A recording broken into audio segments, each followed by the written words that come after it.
Yeah, I think it's a back four with Concert and Stones, Walker as right back, and Kieran Trippier in the left back position. So there we are.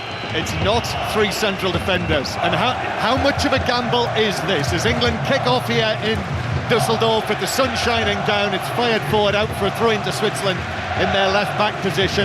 Murat Yakin, the Swiss coach, said after the Italian game, we knew that if they played a back four, we'd play through them. As the ball's played back to Sommer, who's able to clear it away, the Swiss goalkeeper, way downfield.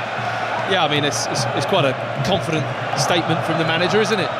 And after seeing him do his lap of honour before the game, I'm not surprised he wasn't too confident after that game, but it was a factor, and against Denmark, with that system, it was difficult, but it's certainly, I'm just looking at the pitch now. I mean, Kieran Trippier very high up on the left-hand side at the moment, gone really advanced, up at the halfway line with the ball with Jordan Pickford. Let's have a little look and see how this pans out. Yeah, Pickford playing it out to the right-hand side. Of course, what we do know is that this 11 could be adaptable, because we saw that against Slovakia in the previous round when the chips were down.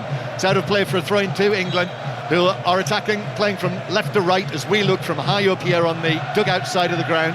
There's Foden playing the ball in field, but that just gives the ball back to the excellent and very much informed Granit Xhaka, a winner of the Bundesliga, this unbeaten season here in Germany with Bayer Leverkusen this past season, unbeaten in the league, winning the cup and only losing out in the end in the Europa League final. As here is Akanji at the back, Premier League winner with Manchester City, up against a couple of his teammates, and Switzerland with the ball deep inside their territory, playing it out from the back on the far side up towards the halfway line, where it's taken down by Ndoye, and then Switzerland go back into their own half. This is 5 Live. We're also on the BBC World Service. Listen via BBC Sounds as well if you're on the move on this Saturday night. As Switzerland now with Rodriguez, his dark hair tied back behind his head, and he just knocks the ball in field. Does the Torino captain, although he's out of contract now, Rodriguez, and then across it goes to Fabian Schär, and the Newcastle man in his orange boots has his ball charged down by Bellingham, and it loops out of play on the halfway line. Let me tell you as well that this match today is live on BBC One if you're on the way home. Watch via the iPlayer, and as well you will be able to continue to listen to the 5 Live commentary via the iPlayer. Just look out for Euros Extra, and it's all synced up there together. That's the case for any live BBC TV match at this Euro 2024. Switzerland playing the ball out towards the left-hand side, where Ebischer was slightly behind him, came off his chest, and so it's a throw into England down the right. Yeah, we look pretty fresh at the moment in terms of getting after the ball. It's been a bit of a rocky start in terms of possession. There's a bit of a spring in the step of the England players. They look like they've had a good bit of time to recover, and they're moving around the pitch with a bit of energy.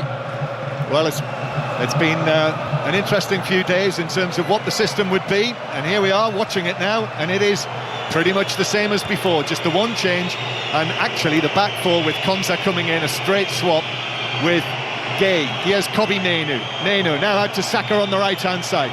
Saka, he's got 2 Swiss players in front of him, goes back to Kobbie Mainoo, then infield towards Phil Foden. Foden across towards Declan Rice, he drags it back, slips the ball forward to Foden again. This is good possession from England, trying to move the ball quickly, or more quickly. Saka now again, comes infield, left-footed cross, that's over everyone. Trippier was actually the man at the back post arriving, and it was over the top of him and through for a goal kick. Yeah, nice move from Saka. You see him all the time wanting to get on that left foot. Curls the ball to the back post. It's a little bit too much height, but what's interesting, John, Kieran Trippier is so high up the pitch. I mean, he's the man arriving at the back post there with Saka crossing the ball. That's how advanced Kieran Trippier is at the start of this game. So Matt Upson, one of 3 England internationals that we've got with us for this 5 Live commentary. We've got Matt, the defender, Theo Walcott, the winger, and Izzy Christiansen, the midfielder, who's down behind the goal that England are defending, and they have to defend now because it's played out to Ebischer on the left-hand side. Walker slips, Ebischer plays it in towards the edge of the area. An attempted flick is cut out by Konsa, who went with him, and England clear it out via a deflection for a throw. That's top play from Konsa. Really good defensive start to the game. Wasn't easy, it was on for the Swiss player just to flick the ball back, but I think Konsa got himself in a really good position, just blocked it with his feet as he tried to kind of Cruyff the ball back to an oncoming midfield player arriving on the edge of the box. It was good position from Konsa, Let's bring in Theo Walcott as well, after all the talk before the game about the system. Theo, what do you think now? To be honest, it's quite interesting. Going to keep the Swiss guessing, I feel, because we can sort of interchange. And I'm looking at Bukayo Saka particularly because he's been a bit deeper than Kobbie Mainoo and Declan Rice at times in a defensive sort of structure. But I feel like we still are playing a 3, but it's a bit disjointed if you're thinking of Trippier's high and wide. It's very odd to see, isn't it, Matt? It is, and because Trippier's on the left, but Trippier's position is of a wing-back.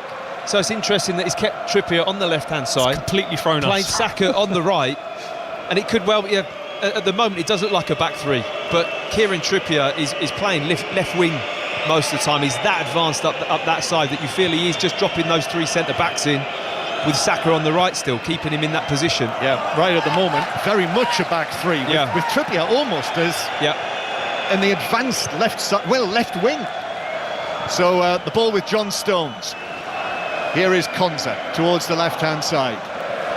And then back towards John Stones again, winning his 77th cap, John Stones, which takes him level with the great Terry Butcher, a good friend of ours on BBC Radio. Mainoo playing the ball infield towards Rice, and then Bellingham out to Trippier on the left-hand side, then Bellingham, scorer of 2 goals at the tournament. Bellingham, lovely ball to Saka, but rather kicked up at him. Saka was able to chest it down though, and then back to Walker with the ball in, which is cleared away, but the offside flag was up. It was swept away on the volley, the half volley by Akanji, but the flag was up. And free kick to the Swiss. Yeah, lovely weighted pass from Jude Bellingham. Saka just goes a fraction too early, but the weighted pass was lovely. It skipped on up in the air, and we've looked quite bright actually when being on the ball. And what I like, a couple of times it's been delivered really quickly. There's a bit more purpose to our play with the ball. Kyle Walker especially, a couple of times just looking to put the ball in early and just put the Swiss defence under pressure. Switzerland playing it out from the back. Here's the captain, Xhaka, who plays it back towards the edge of the penalty area. They had to be sharp there, and Doy, who's kept his place in the team, and Doy, so the Swiss are unchanged, as Vidma, who was suspended for the match against Italy, is not back in the team, is on the bench. Rodriguez plays it forward, cleared away by Walker, but only back to the Swiss. Now centre field, it's Abisha who moves into that position. They are very fluid, this Swiss side, this Swiss team. Like England, have won 2 and drawn 2 at the Euros.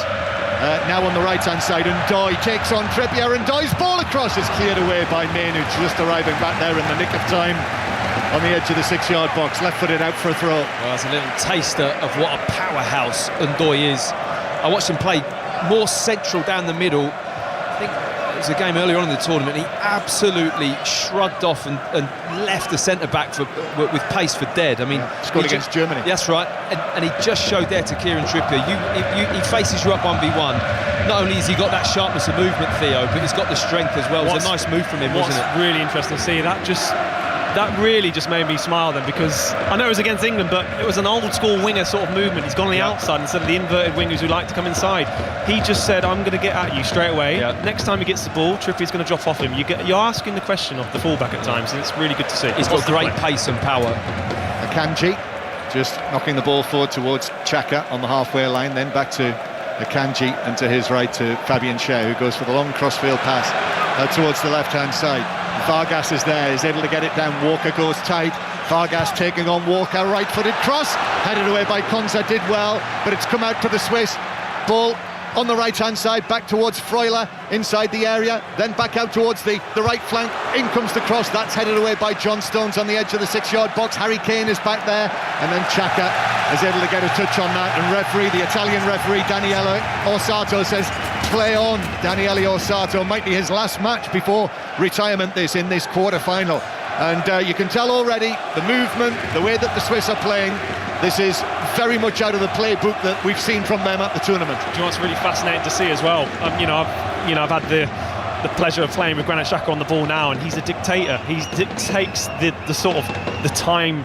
Look how calm he's on the ball right now. Look, there's no pressure on the ball, and that's the problem right now. England are going to have to put pressure on him, because he's going to control the midfield, and that's where it's going to be won today. Yeah, England sitting off Granit Xhaka, who was 15 yards inside the England half. The ball came to a stop. He put his foot on it, then moved it back towards the halfway line, and the Swiss in possession with Freuler, the Nottingham Forest man, who is one of the Bologna players on loan this season. Then into Embolo inside the area, Rice in with the challenge. Embolo still might be able to get it across, which he does, but he slipped as he crossed it, and it went straight behind for a goal kick. And just the ball banging into the advertising hoardings behind the goal, defended by Jordan Pickford, which is very close to where you're sitting, Izzy Christiansen. Yeah, and the national anthem, by the way, it gave me goosebumps. What a noise. It was electric. And then I'm feeling, from the lower tier just behind me, a bit of angst, because I think the fans are figuring out the formation just as much as we are up there in the commentary box. Have you figured it out yet, Izzy? Absolutely not. I've got a rubbish view, to be honest with you. Here is Foden near the edge of the area, just heading it down for Trippier. Then back towards Rice. Had to stretch for that, Declan Rice. Then back to Mainu, and now it's the Swiss who have dropped back behind the ball, and it's England in possession with Kyle Walker. Walker to the right-hand side to Bukayo Saka. Again, they've got two men on him. Walker, Rice makes himself available, and then England go back towards Stones and Konza on the halfway line. Konza seems to have settled well, Matt. Yeah, cracking header as well a moment ago. Really good delivery from Vargas into the box, and Konza getting his head on it. I've got to say, the two Swiss wide men have been absolutely superb, with Ndoye on the right-hand side and Vargas. They've really shown how much quality they have and the speed and change of direction. They look in razor-sharp condition. They're going to be a problem today. The Swiss have moved the ball about lovely when they've had it. Yeah, right now the Swiss have dropped very much back into 5-4-1 with Ebischer in the left-back position, the left wing-back position, and England still with the ball with Phil Foden over there on the far side. Phil Foden, who we've seen glimpses, flashes of what he might be capable of doing. I was like Theo Walcott. I like the way that he sounded before the start of the match, but here's John Stones playing it to the left-hand side to Konza, and they'll go all the way back to Jordan Pickford. John, it was quite fascinating to see when Konza had time with the ball. Jude Bellingham made a run. Sorry. Pickford playing it up towards the halfway line, back to Theo in a moment, but Bellingham receives that and just glides out towards the far side. Harry Kane comes deep. Kane, like Bellingham, 2 goals now at the tournament. Bellingham's crossfield pass to Saka. Saka takes on and beats Ebischer, but there are 2 men there in front of him as well, so Walker has to join in. Then back to Saka, who's looking to come in field. A touch from Kane, then Foden, control from him. Rice back to the left-hand side, that's where Bellingham is now. Bellingham back centrally towards Foden, square from him to Mainu. Mainu just drags it back in front of his body, then takes it on, low ball to Bellingham on the edge of the penalty area in the D. Round 2 defenders tried to find Trippier, but then it broke down and the Swiss were able to break it. That's exactly what I'm saying there. We were making runs in behind. It's all good and well, sort of putting it left and right, of course, but they're going to be very well organised. We need those runs in behind, which you've just seen another little incident there of Harry Kane making a run, just to keep them guessing that it's not always defeat. It's 0-0. England 0, Switzerland 0. 5 Live, also on BBC One. Saka beats Ebischer. Right-footed cross. Trippier got his head to it. Comes out to Rice. Low shot. That's deflected right across the penalty area and is stabbed away by Vargas out for a throw. We've looked good circulating the ball outside the Swiss box, to be fair. Really good sharp passing. Foden, Bellingham looking to connect, looking to find a little bit of space, and you feel you could just give it into any of them and they'll find a solution with the ball in those tight areas. Declan Rice just having an effort there as the ball spun out to the edge of the 18-yard box, but when we have it around the box, it looks pretty good. Still waiting for the opening goal with almost 15 minutes played here in the sunshine. Temperature's great as well. Not too hot here. Konza turning, playing it back towards the edge of the penalty area, and then Jordan Pickford is able to control this. I remember in the Nations League back in 2019, Jordan Pickford, when England played Switzerland in the third place match, smashing in a penalty and then making the save in the shootout that won it for England. Saka back to Walker, picks out the pass to Foden, that's more like it, and then Foden, lovely ball, spreading it wide to Trippier, and then the offside flag goes up. In fact, Trippier had just strayed beyond the back line. He's that high up the pitch that he's offside on that pass, and it's basically Trippier on his own on the left-hand side at the moment. Kyle Walker's a lot deeper, and Saka almost is a lot deeper than Trippier, and you just feel Foden is coming that far inside. Bellingham is shifting over to the left, maybe a bit more than Foden, but it just feels like Trippier's got that whole left flank to himself, and he's just going to get right up the pitch, and it leaves Konsa with a little bit more space around him to have to deal with. And as well, it's really clear to see Phil Foden is definitely enjoying himself. Yeah, he's getting on the ball at times. He always wants it. He gets frustrated if there's a ball that's played back to the goalkeeper, for goodness sake. So look, he's a man who's out there to actually prove a lot of people wrong. Yeah. As it's given away by Akanji. It's won back by Rice. Now Bellingham. Back to Rice, whose ball is into Kane. Inside the penalty area, Kane lays it back to Mainu with a shot that is blocked by Rodriguez. However, it's still in play. Bounces to Rice. Rice's cross. That hits Xhaka. Then in goes Harry Kane, who is challenged by Cher. And Kane goes down in a heap. He's appealing to the referee. Referee Osato was adamant that that was a goal kick. Final touch off Kane, but Kane, as the captain, is pleading his case and stating his case to the referee. Well, I think he's got a bit of a case, to be honest. I mean, there is contact. He wins the ball, Kane. I don't think Shah gets anything of the ball. Well, if he does, it's after he's caught a bit of Kane. It's whether or not there's sufficient contact to knock him to the floor, and I think that's why the referee has chosen not to give it, which I can kind of understand, to be honest. As Sommer plays the ball out from the back. There was a shout. Theo? I mean, as a forward, I want that all day. No, it's not clear and obvious. I think the referee's probably made a very good decision there, to be honest. Probably not enough contact. Yeah, I think he just gets there before Harry You're not Kane. sure here. You're not sure. you want to say it was a penalty? Of course I do. That's my I think it was the right decision. I agree. England 0, Switzerland 0. Comes back to Pickford, who controls the ball inside the penalty area, and then to the halfway line where Kane is trying to turn against Akanji. But it bounces down, and Switzerland have got it back and will play it all the way back to their goalkeeper. Sommer turns it back out to Cher, who's right over there in a shaft of sunlight on the far side of the ground. Plays it up towards Embolo, but Mainu's in to tigerishly win it back. And Mainu now, the Manchester United teenager, takes it into the edge of the penalty area, but then got a heavy touch, and that carried it through to the goalkeeper. Yeah, a good little bit of strength from Mainu.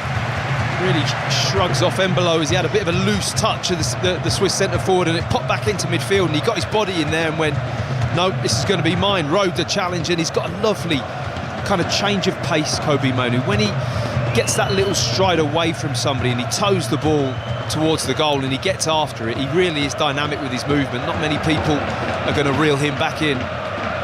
I think it's interesting, isn't it, what Gareth Southgate and Steve Holland have done here. They made just the one change, but there are tweaks here and there, yes, aren't there? Plenty of tweaks. And they're all looking better. And Rice in with a challenge on Embolo, who dropped into his own half. And then Declan Rice runs away. I thought for a moment there that Osato might be just having a think about that in terms of stopping play being started. Declan Rice is not one of the England players who is on a yellow card, by the way, and in danger of missing a potential semi-final. Bellingham, Foden, Mainoo and Trippier are all one yellow card away from a suspension.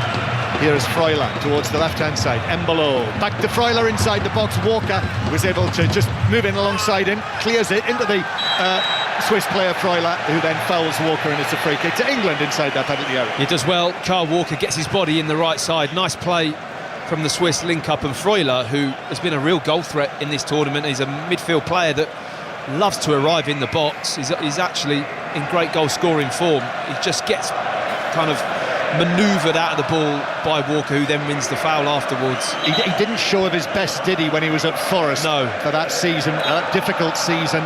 But what a fine season they've all had, these Bologna players. They'll be in the Champions League next season. We'll all be eating spaghetti bolognese if we go there. Here is Bellingham. Bellingham now over the halfway line for England. Now to Saka on the right-hand side. Three men around him. They know the danger of the Arsenal top scorer, and in actual fact he's dispossessed by Vargas. They haven't cleared their penalty area yet. Rodriguez then back to Akanji, who does so on his left foot. There are shouts from the Swiss supporters that Walker may have fouled Embolo. Great colour to our right, the Swiss fans with their flags and their cowbells, no doubt. Here's Foden on the right-hand side. Foden gets support from the Manchester United man, Kobbie Mainoo. It's miles better pressure when they have the ball. Certainly when the Swiss back three and the goalkeeper rolls back to them, John. We're getting after it much better. That, you know, they're not able to play out or really get through us at the moment, and they're turning the ball over. England winning it and then starting another piece of possession. Well, when I was speaking to them yesterday, to Gareth Southgate, Jordan Pickford, you know, clearly the obvious question was, what will the circumstances of the win against Slovakia have done for the team? You know, can it galvanise them? And they've had a week to work on this. They've had all week since Sunday to work on it. There's been the unhappiness from within the squad about the talk of the three central defenders leaking out. But here we are already against better opponents. Switzerland ranked 19th in the world. Foden, that's a lovely ball into the penalty area to Saka. His ball across low, it's cleared away by Cher. There was no one in there for England, and so Cher's clearance loops away high behind the goal for a corner. Well, that's where Foden wants to have the ball, central on his left foot, being able to pick a pass. Lovely timed run from Saka out to in, brings the ball down, gets past his man, zips it straight into the 6-yard box. And I think Harry Kane had been involved in the build-up and just wasn't in that central area. It was crying out just for somebody to be right in the middle of the goal for a tap-in. So it's the first corner of the match. It's England's. Ezri Konsa, I notice, new in the team, is just putting himself into a position near the goalkeeper. So Trippier will take this. It's a deep one. It's over Bellingham. Kane gets his head to it, but well wide of goal. He got that all wrong with the timing and just headed it rather meekly back across goal, and it dropped out for a goal kick. Yeah, I think doing a couple of like little practice attempts now is one of those when you duff your golf swing, John, and then you kind of then do another one just to show that you can swing it properly. It was one of those from Harry Kane, just got it all wrong. Not that I duff a golf swing that often. Not at all. That's like me heading the ball though, that was. Goodness me, I've never headed it in my life. Yeah, come England, that's a poor clearance from Sommer from the goal kick, and Foden has picked out Bellingham. Bellingham controls it, left side of the penalty area. Bellingham goes for the byline, pulls it back. Xhaka was there, very calm, very cool, just to control it, just to kill it, and then it's played out to Embolo, but Ezri Konsa was able to out-muscle him, although Embolo is not best pleased with that. No free kick though, given by the Italian referee. Brilliant from Rice though, John. I mean, Konsa does well, use his body to put Embolo off, but Declan Rice, the instinct, it's just looked a far better England performance in terms of snappiness, getting after the ball. Declan Rice showing that there, his usual self, dropping back in. The moment he has a loose touch, he's in there to take the ball off the toe of the centre forward, and England go again, and we're starting to build a little bit of kind of pressure and momentum on the Swiss back three, certainly. Yep, England 0, Switzerland 0. I hope you're enjoying it with us on 5 Live. It's on BBC One if you're on your way home, if you've just got in your car, and you can actually continue to listen to us via the iPlayer, Red Button, BBC Sport website and app. Just look for Euros Extra and it's all linked up, synced up to the pictures. Free kick to England then. Not really threatened with set pieces at this tournament. Foden swings it in all the way across the back line. Saka, I think, is going to struggle to pull it across, which he does, and then Sommer comes and makes the catch, and then very belatedly the assistant flags that it has gone behind. Should have gone up straight or was away. that for offside? Must have been for offside. Well, as Saka offside? Can't be offside. There can't be an offside. It just, I mean, I think it had gone out, and he just wasn't sure. There can't be a reason not to flag just delayed it. Being out of play. I think it was just indecision, John. Short goal kick is taken, and Sommer had to chip that out over the top of Foden. This is very cool from Switzerland. Kanji, then Walker is able to get to it. Ball bounces back. John Stones is able to allow the ball to run and then hit it back to Pickford. What's very clear to see as well, the press and the triggers are so high up the field and not giving any time and space for Switzerland to come out, and that's the difference. They're allowing them to have the ball in our half, which is fine, but when it's in their half, the England team right now are putting so much pressure on. You know, they're not giving them a chance to get out, and it's really, really fascinating to see. It's what we wanted to see as an England sort of setup. Bellingham hooks it forward. It's going to come back at the England defence though, and now it's into Embolo on the edge of the penalty area. Konsa blocks it. Konsa then stabs it away, and he stabbed it out to Kane, although Kane is dispossessed. Granit Xhaka holds off Foden, towering over him using his strength. Granit Xhaka, who we should add has been an injury doubt, Granit Xhaka, because of an adductor injury that he has. So I do wonder whether he's been able to play a full part in training this week. Xhaka in possession though, Embolo, now here is Varga, and then Varga with a pass behind the defence. Stones just got there first, and his deflection took it back to Pickford, who cleared to the halfway line. I mean, that is lovely from Varga, it really is. I've been hugely impressed with him this tournament. He looks a top player, just flicks the ball with his outside of his boot. I don't even know how he saw the pass, but he knew the space that was going to hurt England, and he just fed it in there for a runner that very nearly got on the end of it. He's such a clever player. Yeah, he scored that super goal, didn't he, against Italy, the Brilliant clincher. goal. Vargas of Augsburg plays his football here in Germany.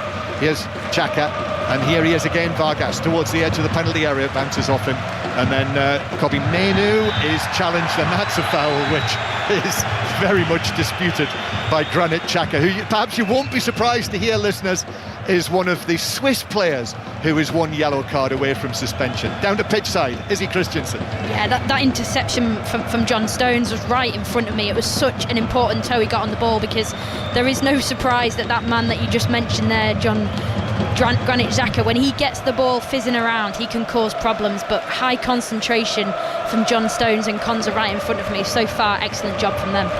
25 minutes played, England 0, Switzerland 0, 5 Live and the World Service from the BBC. John Stones passing the ball long towards Bellingham, was able to get that down. Bellingham, I don't think England were too concerned about whether he might receive a ban after his gesture to to his friends and family, he said, after the Slovakia game, but a suspended one-match ban for Jude Bellingham. Switzerland have it on the right-hand side, as it's brought forward by Cher, actually, up the right wing, and then it's out of play for what is given as a throw to Switzerland. In fact, the referee, I think there was a bit of a breakdown in communications. It is given to England, and they take it back towards the edge of the penalty area. How debilitating, by the way, is an adductor injury, would you say? Well, I mean, we don't know exactly the extent of it. Well, it's significant, certainly when you strike the ball, but it's more of a stabiliser kind of injury. So whether or not there's a time limit that Granit Xhaka can play today, we'll have to wait and see. Here come England. Bellingham striding down the left wing, ball at his feet, and then checks, gives it back to Rice. Still 0-0 if you've just switched on this Saturday evening. The tennis, by the way, Wimbledon is over on Sports Extra, but Cameron Norrie and Harriet Dart both out. Here's Foden infield towards Rice. Rice then back towards the halfway line. Stones now. Kyle Walker lifts a pass forward to Saka down the right-hand side. He gets that down. Abish is with him. Saka's got the better of him. Saka's ball across into the path of Akanji, who is able to calmly clear it away first time. Again, Saka posing problems, asking questions of the left-hand side of this Swiss defence. Yeah, great pressure again, though. As soon as the Swiss get the ball back, they're getting frustrated. England so high up on the press, not allowing them any space at all, but it's classic Saka. Just comes into him, he uses his body to roll Abish. Can't do anything about it because he gets the wrong side of him, and if he touches, he'll clip his heel. He's going to go down for a penalty. He had to kind of back off, and again, they do defend that 6-yard box well. They've got those 3 centre-halves to Swiss, and normally Akanji's just in the right place at the right time. Throw-in taken by Switzerland, but Walker just steps in, heads it forward. Comes back to Rodriguez, who couldn't keep the ball in. It's a throw-in to England, which will be brought back even though Switzerland were bringing the ball away. Saka's very like Foden, I feel, Matt, at this tournament, in that we've seen flashes, glimpses. They've both had the ball in the net, and it's been ruled out for offside. But both of them today more promising. They've just both started the game far better, as you'd expect Saka and Foden to play. Foden just looked happy as on the right-hand side and central. Bellingham's kind of taken a more left-sided role slightly, but they're both in that central role, which really does suit Phil Foden, and you're seeing better things from him. Bellingham bursting forward, but Akanji was up to head it away. Now here's Saka on the right-hand side. Back it comes Mainoo, Foden, then to Bellingham. Very congested in there on the edge of the area. Bellingham finds some space on the right-hand side, peels away, and then curls it in. And Xhaka at close quarters actually just heads it down behind and out for another corner to England on the right. I mean, do you think it's quite difficult to know for Switzerland how to deal with them? I think that they're still figuring this game out. We're talking about England, but this is very different for them as well, Theo. Yeah, they're asking questions consistently, England. You know, the fact that we're seeing Bukayo Saka going in behind as much as I've ever seen him in this whole tournament and the way he plays. He's a player who likes it to feet, he likes to get out his players, but he's always asking the question of the fullback, which is now allowing him space to obviously get the ball at feet right now. The referee, this corner for England, Kieran Trippier just using the front of the shirt to wipe his brow. The referee's just telling Esri Konsa to behave himself. He's standing in front of Sommer, and it's taken short by England. Back to Saka. Now Kobbie Mainoo. Square from him to Walker. I think this is going to break down for England. Foden goes back to Walker, who's got to be careful here, which he is, and actually from the set piece, from the corner, just a couple of slightly misplaced passes, and it was back with Pickford, who fires it forward. Saka's going to do well to keep that in. And then Trippier might have been fouled. No, the referee says play on after the challenge on him from Rieder. And now Freuler for Switzerland. That Trippier comes across, and Switzerland have to just go back halfway inside their own half. I mean, they just need to get the ball a little bit quicker to Ndoye and Vargas, really, Switzerland, if they're going to get at England. Both of them have started very brightly, but Ndoye especially hasn't seen a lot of the ball in the last 10 minutes or so, and he's just constantly hanging out on that right side of the pitch, with Trippier's back in that left-back position at the moment with one eye on him. But I think the width for them is so key. There's Rodriguez on the left-hand side. I just heard the familiar rattle of the cowbells in the background, in amongst the Swiss fans. They're attacking, and it's with Ebischer, who goes infield to Akanji, just in front of the centre circle. You listen to cowbells a lot, do you, John? Well, I'm familiar. I've got agricultural roots. Here's Embolo, lays it off, ball into the edge of the area, just rattles around, and it's cleared away towards the halfway line.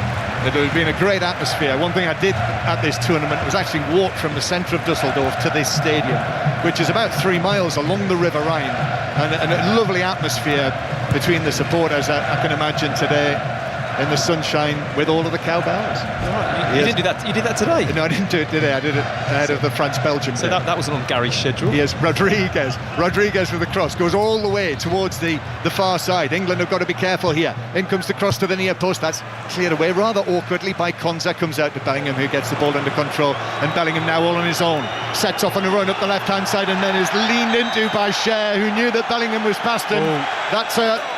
That's a free kick, and it's a yellow card for Cher, who pointed himself as if to say, for me? Who, me? Me? Yeah. You probably did that at some stage. Absolutely. He just doesn't match the run. Really positive play from Jude Bellingham. He knocks it down the line, and Cher's having a moan up, but he doesn't make any effort to run alongside Jude Bellingham at all. He just wants to run across him, and he thinks he's being clever, that they're just going to collide. But I think the referee's got it spot on. He hasn't competed for the ball whatsoever. He just wants to block his run. Knocked him to the floor, and he's got his yellow card for it. And it's a silly move from Cher, because he doesn't really need to do that there, but he's put himself under pressure now. Yeah, it is. That's the first yellow card of this match, this Euro 2024 quarter-final. England 0, Switzerland 0. Switzerland, who've not beaten England since 1981. Lovely turn by Mainoo to take it away from Freuler, and now Mainoo carrying the ball right at the heart of the Swiss defence, gives it to Trippier. Trippier's ball across, I think that struck a hand outside the penalty area. Foden with an overhead kick across the box, blocked by Granit Xhaka. Saka then missed it, and then Granit Xhaka goes down very, very easily after a minimal touch from Bukayo Saka, and wins a free kick. Super silky Mainoo, that, wasn't it? I mean, that's twice now he's gone past. That one was special because the ball comes into him. You've got to have such an awareness of space. He knows exactly where the space is, the parameters of the players coming in, lets it roll across his body, and once he's gone, how he drives with the ball, Theo, it's just amazing to watch, isn't it? You know, it's incredible as well, because the great thing about him as well is this timing of his pass. He knows when to release the ball as well, and not to overcommit himself. And it was beautiful to see him in motion as well. Like you say, he's quicker than you think as well. Got a big stride, isn't he? Once he opens his legs, he really does chew up the ground and make some real gains into that area of the pitch where he's just driving at the edge of the 18-yard box. How old is he again? Oh, no. 19. There we go. No. And Harry Kane has just actually gone to the referee and said, hang on, you've given a free kick against Mainoo there, and I think it was Saka, against Saka rather, and he said, what about the handball? And Freuler did actually handle the ball outside the penalty area, and the referee let that go. Here's Akanji carrying it into the England half. In comes the challenge from Trippier, but Konsa has to go out there. The cross comes in from out wide from Cher. With Konsa arriving, he's just actually landed it in amongst the England fans, straight in there. I thought it might have taken a deflection, it didn't. It's a goal kick, England. Well, we're limiting the Swiss play to scraps, really. They're struggling to get the ball into our box with any quality and build up any play.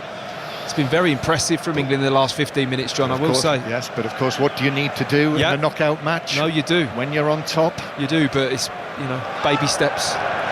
Get the performance right, get the players feeling good, get the individual players performing at their best, which I think in the opening 35 minutes of this game, England have done that, and then where's it going to take you? Well, Switzerland are waiting for England to make the mistake as well. We can't let them play into their hand. They don't create much. They've always play off sort of scraps and mistakes, I felt in this tournament watching them. But yeah, England right now are really hindering the Swiss right now. Yeah, they have scored 7 goals at the tournament, which makes them one of the leading scorers. Scored in every match.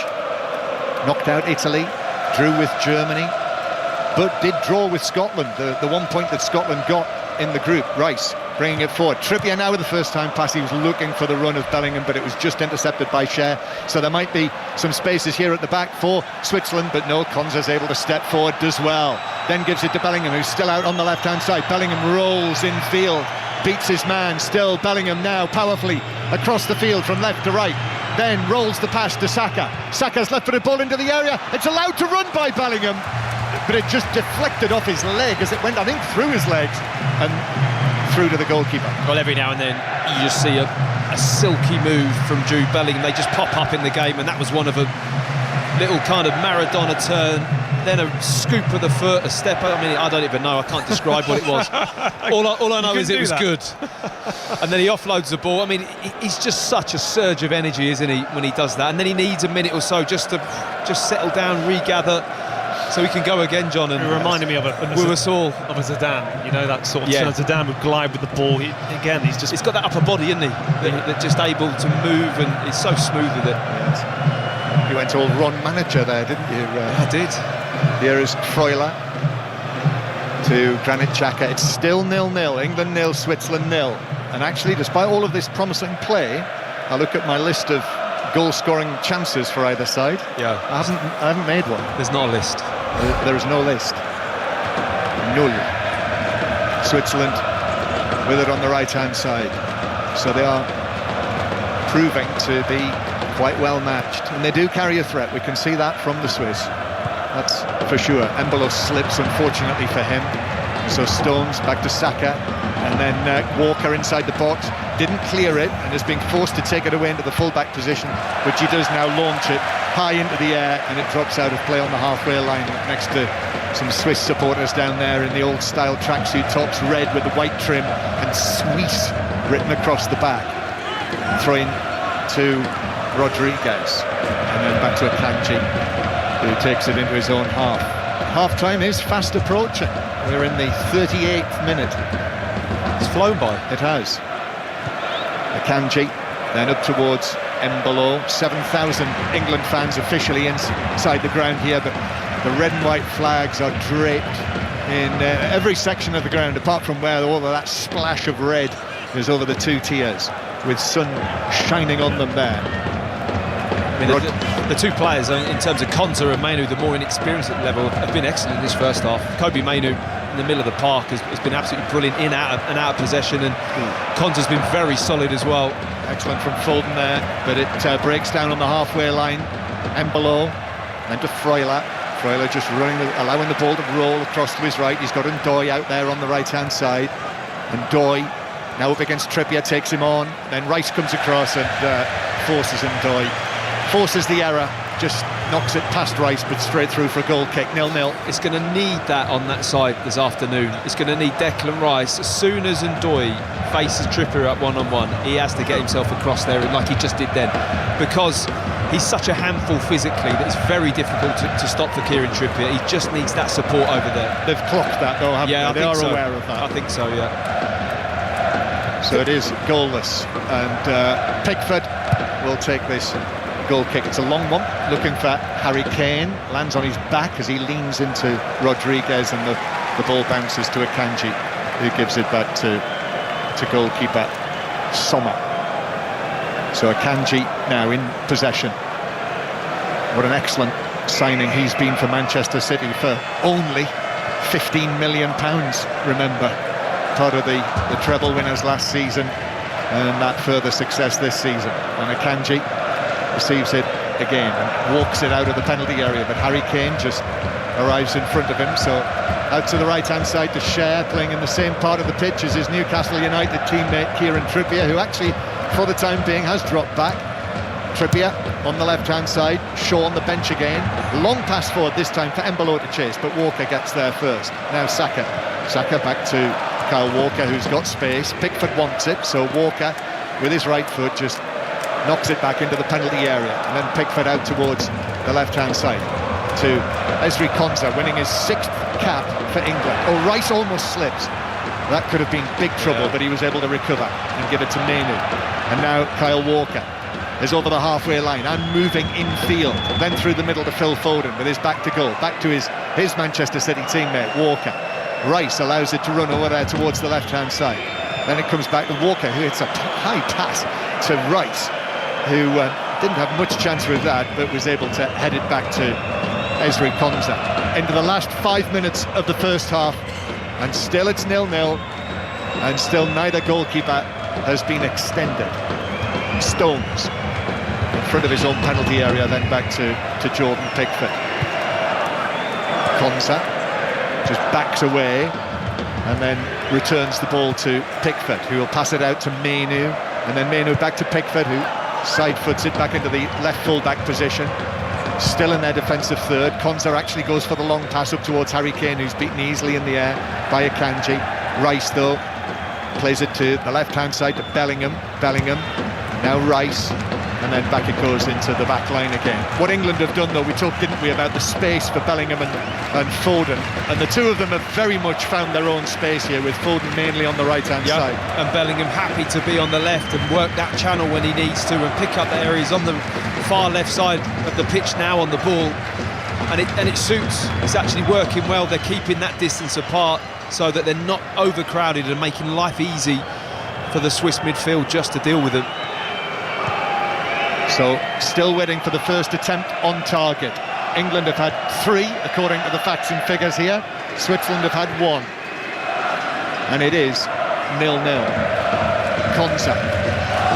Here is Foden, who is actually over towards the left-hand side for once in this game, and Bellingham's more central.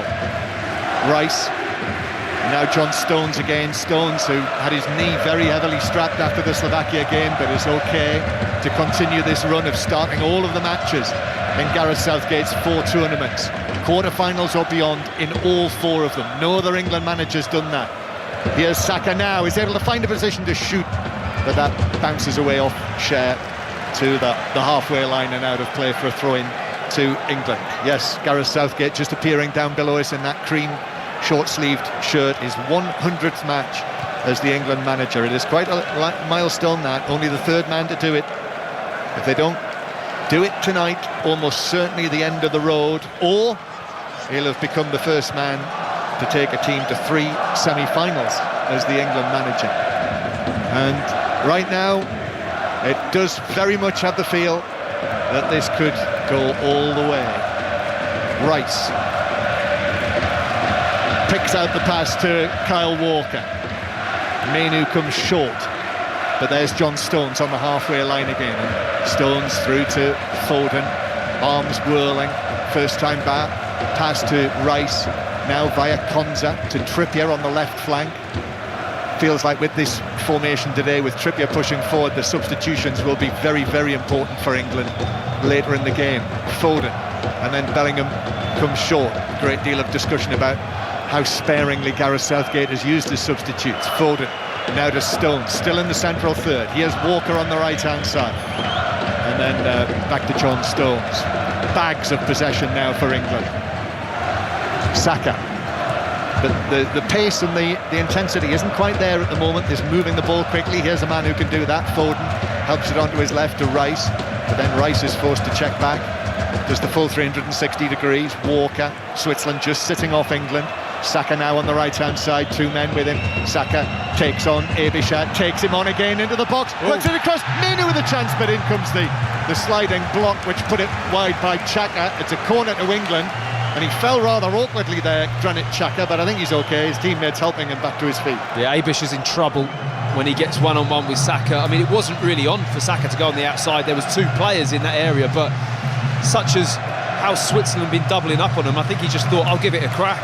And he knocks it round. He manages to get his body in, roll round the outside of him, and he actually gets the wrong side. It's half a foul from Abish, and he doesn't give a penalty away, but for me, he really does lean on Saka there. He's trying to get the ball back across the goal. It was a nice piece of play from him.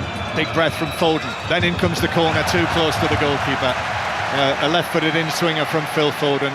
Comfortable catch from that man in luminous green, Sommer, who shrugs off various members, and now it's being brought forward up the right-hand side by Ndoye. Ball into the penalty area. Konza does well, and then he's shoved over actually by Vargas, and it's a free kick, and England survive that counter-attack by the Swiss. Brilliant from Konza. Reads it, gets in position, gets his body across, ushers the ball out of play. It was a really quick counter, and Ndoye and Vargas really looking to use their pace. And that is it. That's the half-time whistle. Just looking down there, Gareth Southgate and the ever suave Murat Yakin, who's got his glasses on at the moment. Even they look suave. Disappears down next to Gareth Southgate, and the players head off the field. So half-time, no attempts on target. Much more promising by England. Certainly plenty to discuss in terms of the way that they've played it, with the system, etc. But I might just start to draw up that penalty grid now. Come on. England 0, Switzerland 0, Mark Chapman. Come on, there's at least another 75 minutes before we get to there, isn't there? This could be a new record for the earliest that I've ever drawn it up. I mean, he is the kind of man who keeps records about when he draws up his penalty grid. He is. He's got that at home. Izzy Christensen, pitch side. England's best 45 minutes in the tournament, wouldn't you say? Yeah, without a doubt. When I referred to having a bad view, I meant more so the bird's eye view to a tactical view, because it's been really difficult to see the way that England, they're dominating in the final third. But the thing that stood out to me is Trippier. We expected him to line up on the right as a sort of a right wing back. Saka's been exceptional, by the way, on this right hand side, but I think Trippier's role, it'd be interesting to know the guys, Theo and Matt, what you think, but Trippier's role, I think, is to nullify their system by just locking their wing back in and keeping them pinned back and giving Bellingham that space in that sort of inside left zone to operate, and he's been doing that really well, I think.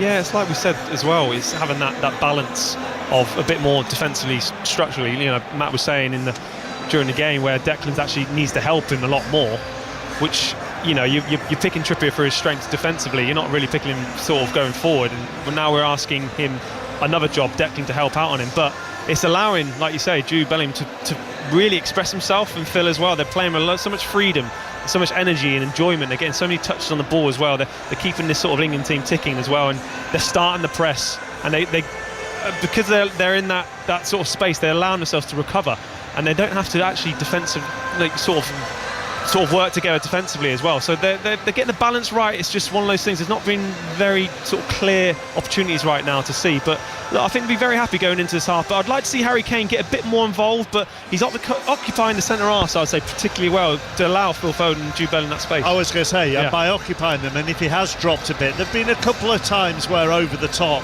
has then released Bellingham, and even if they haven't gone out, the option is there, they just haven't necessarily played the ball. Yeah, it's like we're saying, we're always keeping the Switzerland defence moving around as well. You're asking questions for the centre halves of who they're picking up. We're still not quite sure what the team is, to be honest. So we're, let alone on the actual field as well. So I think we are in a good space right now. But like I say, I think out of the two teams, the Swiss will be happy it's 0-0. The sheer fact that Trippier is out on that touchline, even if he doesn't impact it by having the ball, it just asks the question, and it makes another 5 yards of space for either Bellingham or Foden to get on the ball, or Kane. It just keeps that width. We haven't had that for 4 matches, and now it's there all the time, and it's clearly his role. Stay higher, stay wider, and we'll use that as a tool for other players to get on the ball if you don't. I mean, it's a back three when they want it to be, it's a back four when they want it to be. I mean, that's modern football, actually. There's a fluidity to it. Yeah, certainly, but it does look like that back three with Trippier, which was confusing. Trippier on the left and Saka on the right, but Saka in his normal role, you can see in his first half. I think that that suits him better, and you're better off playing him in this position where he can do his damage. And as well, he's doing damage on the outside, which we're not really inclined to see at times with Bukayo Saka. So look, it's really positive play, positive that England have. Look, like we say, leading up to this game, it hasn't been pretty, but today there's been signs and glimpses of the England side we're used to seeing that sort of started off Gareth Southgate. And the press, Theo, the press is fantastic. Miles better. And the other thing with that as well, is that there's a box, isn't there? There's a Rice, Mainu, Foden, Bellingham box that works, that is working well for them as well. Yeah, and Matt said it in commentary, but that half, the thing that shone to me was that no-touch turn from Kobbie Mainoo in the centre of midfield. That you speak about space, chappers, and we speak about formations until the cows come home, but space wins you games, and Kobbie Mainoo's awareness of space in the middle of the park, he's not touched the ball, but he's let the ball run across his body, and he's taken out the whole Swiss midfield with just his body movement. It's just incredible, and he's been so good at reading the play, Kobbie Mainoo, inside that box, and it gives Declan Rice, like you say, the freedom to sort of go and support Trippier if needed, because that is a number 6's role. When your fullback's in trouble or 1v1, you get out there, you close the space, you shut off the inside areas for their winger to stop them coming inside. But much more positive. I agree with the guys, but I think we need to start turning the screw a little bit and being a bit braver and going, right, we're going to be ruthless here, and we're going to be the ones to open up the scoring. Yeah, the amazing thing about Mainoo there is he's got the ability, such a young age. You can't do that if you haven't got the awareness. Like that 360 picture, he's scanning all the time without the head movement. You can't do that, or you make the wrong choice and you lose the ball in a key area. So it is a little bit risky, but it's not when you've got the awareness of what he has naturally. His head is constantly moving. He knows where it is. He knows the weight of the pass. He adjusts his body, the shape, everything, and it's so smooth. And he's got that big stride that he drives out. Once he goes past the players, he really is attacking the back three or back four, and it's been brilliant in that half. I thought it was a really top performance from him. Goalless at the break though. England 0, Switzerland 0. Second half on the way. We'll also nip to Wimbledon, which is on Sports Extra for you this afternoon, and round up all the rest of the day's sport too. But first of all, the latest news with Jill McKenzie. The voice of the UK. And the home of the Euros and Wimbledon. This is BBC Radio 5 Live. Sir Keir Starmer says Labour has a clear mandate to govern for all four corners of the United Kingdom after the party's landslide victory in the general election. But the Prime Minister also said he wanted to do politics differently and warned that changing the country was not an overnight exercise. He held his first cabinet meeting today, then spoke to journalists. Our political editor Chris Mason was there. I thought the Prime Minister seemed relaxed, seemed comfortable in his own skin and comfortable in the, if you like, the skin of government. And then clearly a Prime Minister determined to outwardly demonstrate that he's getting on with it straight away. Cabinet meetings don't happen very often on a Saturday. News conferences for folk like me to go along and ask Prime Ministers questions in Downing Street don't happen on a Saturday very often either. So again, clearly a desire to show a determination to get on with things. They're wanting to demonstrate that sense of pace. The former Chancellor Jeremy Hunt has ruled himself out of the Conservative leadership race. Rishi Sunak said he'd stay in charge of the party until the process is in place for electing his successor, but there's already speculation about when that might be. The former Home Secretary Suella Braverman has refused to confirm whether she'd stand. President Biden says he won't drop out of the US presidential race, despite pressure from some senior Democrats and donors. The 81-year-old's had to defend his poor performance in a TV debate last week, where he struggled to finish sentences. World leaders have congratulated Masoud Pezeshkian on winning the presidential election in Iran. The presidents of China and Russia say they hope to build closer ties with the country. The former heart surgeon was the only reformist allowed to stand in yesterday's vote. And a 27-year-old man's been arrested on suspicion of attempted murder after a car mounted the pavement and hit 4 people. It happened yesterday afternoon in Walsall. West Midlands police say 2 men in their 20s were taken to hospital with serious injuries. BBC Radio 5 Live. The home of Formula One. It's one of the great sporting occasions. This is the British Grand Prix. It's all eyes to the lights and foot to the floor as we go racing in Silverstone for the British Grand Prix. Silverstone Western Circuit. This is the place to be on a Sunday afternoon. The fans are going absolutely crazy for this. Listen to live coverage of every lap This Sunday from 3 on 5 Live. and BBC Sounds. Euro 2024 Deutschland With Mark Chapman. on 5 Live and BBC Sounds. And George Russell will start on pole for the British Grand Prix tomorrow. Lewis Hamilton will start alongside him on the front row, and Lando Norris in his McLaren is third. So that makes it the first time in the history of the British Grand Prix, and actually for the first time anywhere since 1968, that the front three positions on the grid will be filled by British drivers. Here is Russell. Oh, George, I'm so pleased for you. That looked like it meant a lot. Yeah, it meant a huge amount. Kind of dreamt of this pole position here in Silverstone at the start of this year, and the qualifying session was so difficult. I was on the verge of getting knocked out of Q1, on the verge of getting knocked out of Q2, lacking a bit of confidence, and then Q3, as soon as I went around the first corner, I sort of thought I've got this, and unbelievable to see Lewis and I as well, P1 and P2, and also Lando in P3. I mean, they're a special day. Pretty special, as you say. What can you do in front of this crowd who were cheering you on every step of the way? There's no reason why we can't win it. It's going to be a very difficult race because you've only got to look at this weather, and 1 minute's dry, 1 minute's wet.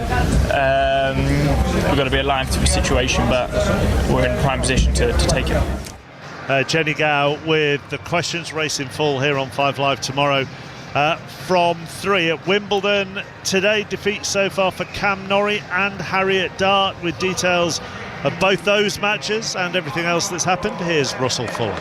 Alex Zverev, the fourth seed, too good for Cameron Norrie, winning in straight sets, although the third set tie-break was 17-15 in Zverev's favour as he clinched the match, and then a very agonising match involving Harriet Dart, who was a set and a break-up against admittedly a top 50 player in Wang Jinyu, but ultimately from 3-love up in the decider, lost it by 6-3 to miss out on a place in a first-ever Grand Slam fourth-round match. On court at the moment, lots of intrigue. On number one court, Iga Swiatek, the world number one, who's won her last 21 matches, is 2-love down in the deciding set to Yulia Putintseva, who won the grass court event in Birmingham a couple of weeks ago.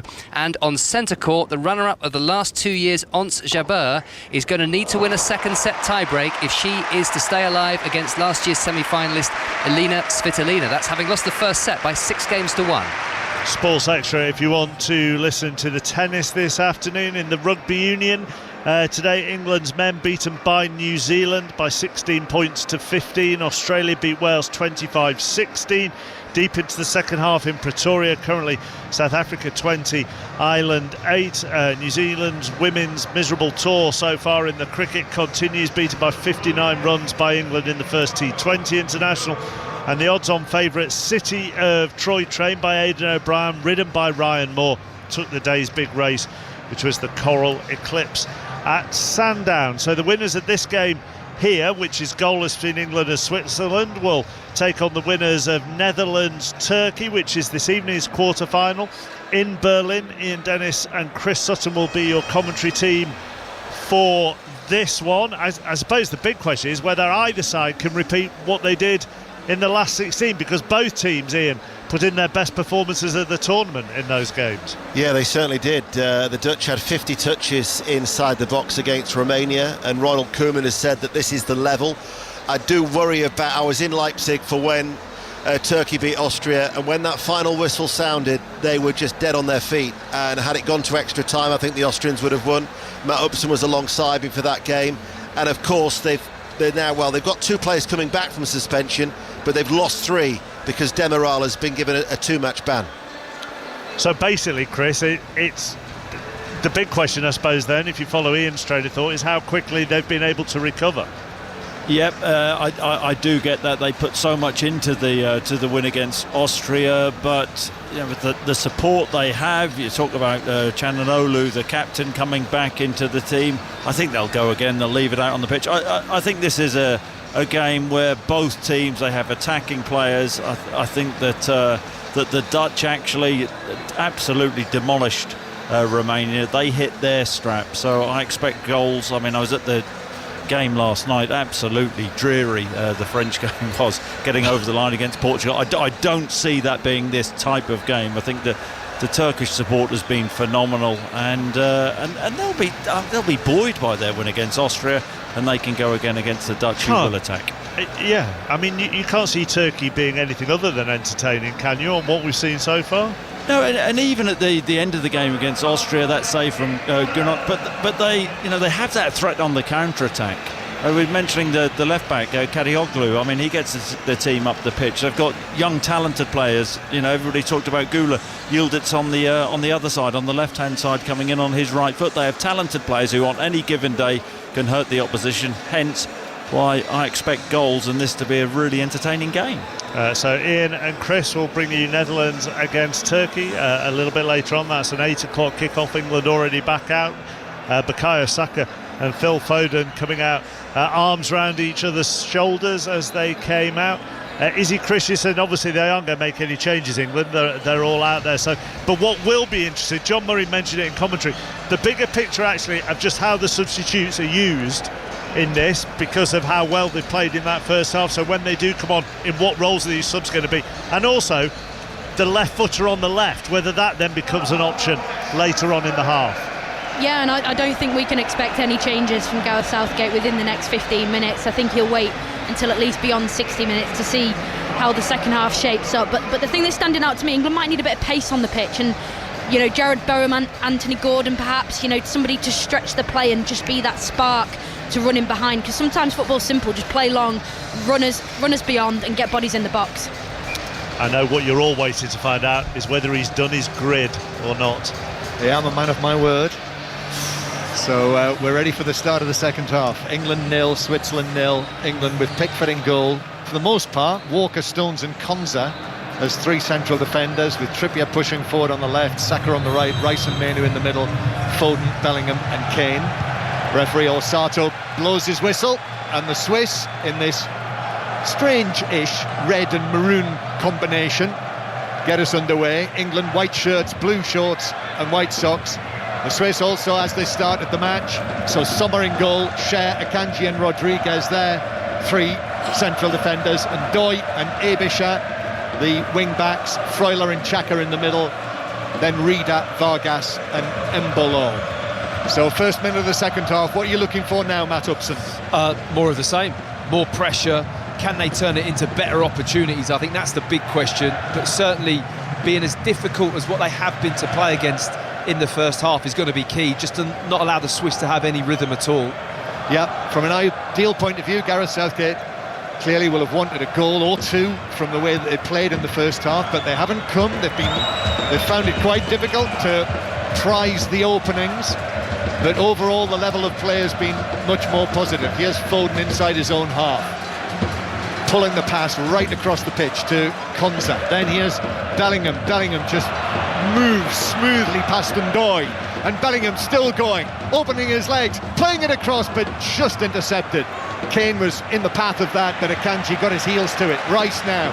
Rice. Bellingham's free on the left-hand side. Curls it in, right-footed to the back post. Ebisha got his head to it. Hasn't cleared the penalty area. And then it's given away. Saka in the box. Saka with a shot that closed down at source, and the ball bounces away towards the halfway line, where England take up possession again. Well, Ebisha does really well at the back post for Switzerland. The left wing back got himself in. He won the header to begin with to stop Saka, and then got a really good block when there was a poor clearance from Vargas. England now putting pressure on Switzerland. They're not moving the ball quickly here. It's being played quite sedately, but Switzerland are penned back in there in the opening couple of minutes of the second half. Saka uses Mainu. England now attacking towards those noisy England fans that you can hear. Foden, Saka, little ball to Kane on the edge of the box, but Akanji went in close on him, put in the challenge, and the ball ran through for Switzerland to clear. But this is a good start as well to the second half from Gareth Southgate's side. Trippier plays the ball down the left for Rice to move onto it, and then in comes the challenge. Trippier tries to get there, but it's actually taken away by Ndoye and played forward and away to Embolo, and Embolo has shown too much of that to Kyle Walker, who's just able to run away with the ball. I think that's what we've done well in this game. At the moment the Swiss have got the ball back, we really do kind of swarm it, apply pressure to the first touch or not allow them to get hold of the ball, win it back, and then we're playing again. And at the moment, since the start of the second half, been really dominant. Foden tries to turn on the edge of the box but runs into Rodriguez, and now the Swiss do come forward looking on the counter-attack, but in slides Walker, gets to that ball first, and then Bukayo Saka is pulled up, fouled, and the referee pulls it up for a free kick that Saka will take short. In actual fact, talking about England changes, I think it's Murat Yakin who might be the more likely to make changes before Gareth Southgate, the way that the match has gone. You're not a fan of the old red and maroon, John, are you? I'm not, actually. No, you've brought it a couple of times. Yeah, I find it a little bit garish. Red and maroon should never be seen, as I think they say. Walker, ball out towards the left-hand side, headed infield by Trippier, but it comes out to Sommer, who's able to scamper forward and gather it up. I'm not sure that the dashing Murat Yakin would be entirely approving of it either. Is that a Murray rule, or is that just, in general? I think in general, Matt, in life. Okay. As Vargas is fouled, and it's a free kick to Switzerland 10 yards inside their own half. It's actually stayed down, Vargas. Referee Osato just wanders across. It's Kyle Walker. Yeah. Just caught him on the toe end or the ankle bone. Catches his ankle in mid-air though, so he wasn't planted on the ground, so it wasn't much force going through it, but he must have clipped, like you say, maybe the ankle bone or something, and he's still laying down on the floor as we speak. In fact, I think he just catches his toe, and as he swings through Vargas to hit the ball, it just opens his knee out a little bit. It just pulls it out. It's pretty unfortunate, actually, the way that just happened, and that won't be good news for the Swiss if he's got a bit of a knock, because he's a key player for them. Well, he's not received treatment. The Swiss medical people have waited on the side of the pitch, but he's carrying on. He's flexing his knee. Switzerland never got past the quarter-finals at a European Championship or a World Cup, and England, as we well know, runners-up in the last Euros, but have not won anything since you-know-when. Akanji to Xhaka. Xhaka on his left foot. Harry Kane just comes across and then stretches a foot in, but Akanji plays it to the left-hand side. Here is Ebischer. Ebischer now making ground down the left flank as the Swiss attack towards the end, where all of their supporters are curled around the bottom tier and the top tier as well. There must be 7,000 of them as well, I would say. That's the official figure for England, but it seems and feels like many more inside this stadium of almost 50,000 here in Dusseldorf, close to the banks of the Rhine. Xhaka playing the ball forward now through towards the edge of the box. Embolo into the penalty area. Embolo trying to turn and shoots, but weakly at Jordan Pickford, who's able just to stun it with his gloves. And actually the ball's going to be put out of play because Konsa came across with Embolo, and I think he's turned awkwardly.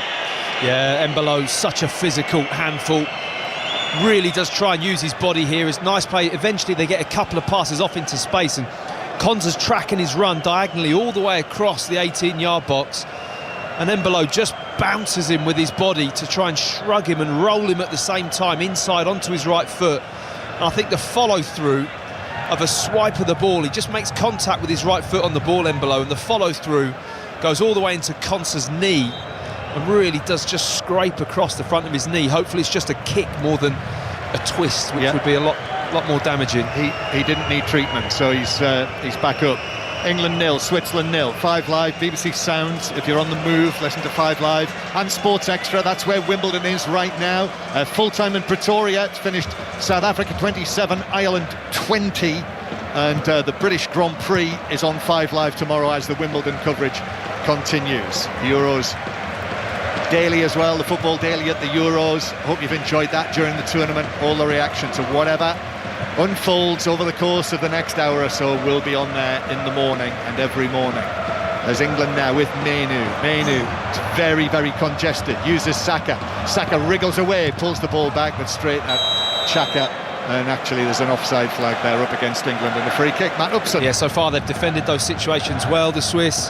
Anything that Saka gets on the right-hand side, if he gets behind, they've got players that drop, whether it's a midfield player or a centre-back, right into that area where they just read where the cutback's going. They can't get any joy, England, in a white shirt arriving on that when Saka gets in good positions. At the moment, the Swiss are dealing with it well. Matt Upson Played for England at the World Cup. Izzy Christiansen, England midfielder, down behind the goal. Theo Walcott, who's been on BBC One at half-time, will be back with us in a moment or two.